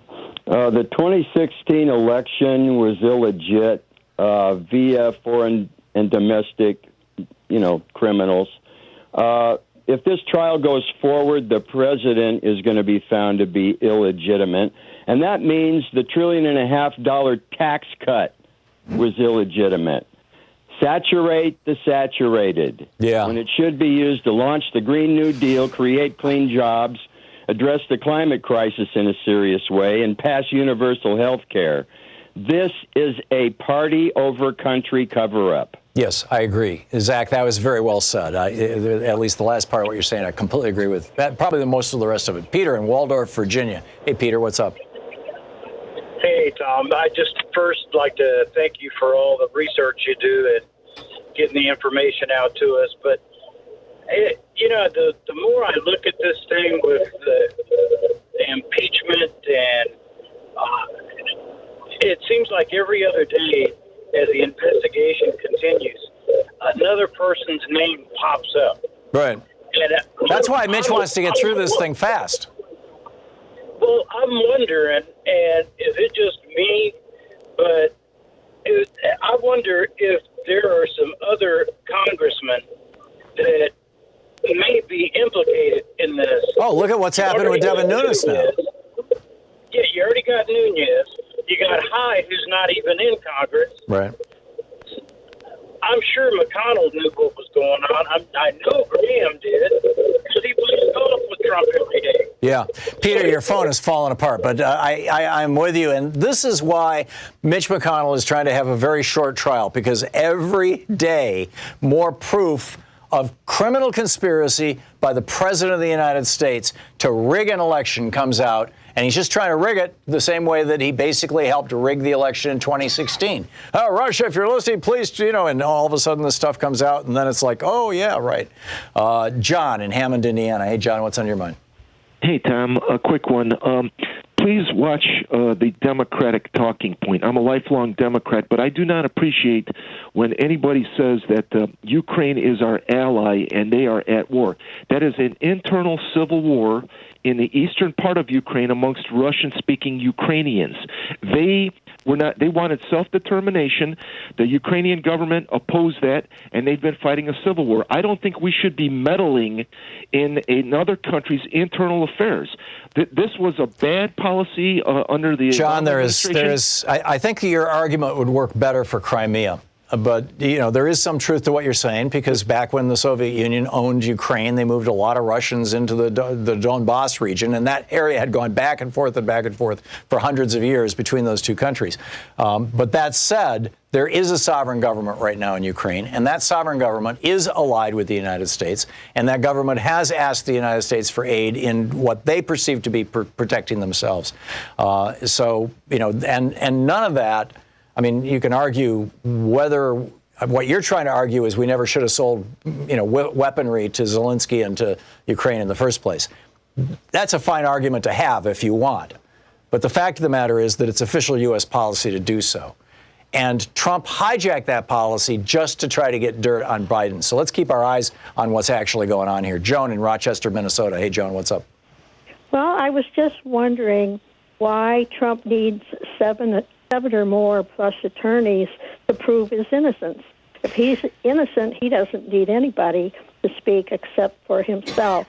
And it's just a travesty to have all these people marching behind him, like the Pied Pipers. Well, so there are 7 Democrats who are prosecuting the case. He is what he is, and we have a new president. Yeah, Joan, forgive the interruption, but we're going to hit the break in 5 seconds here.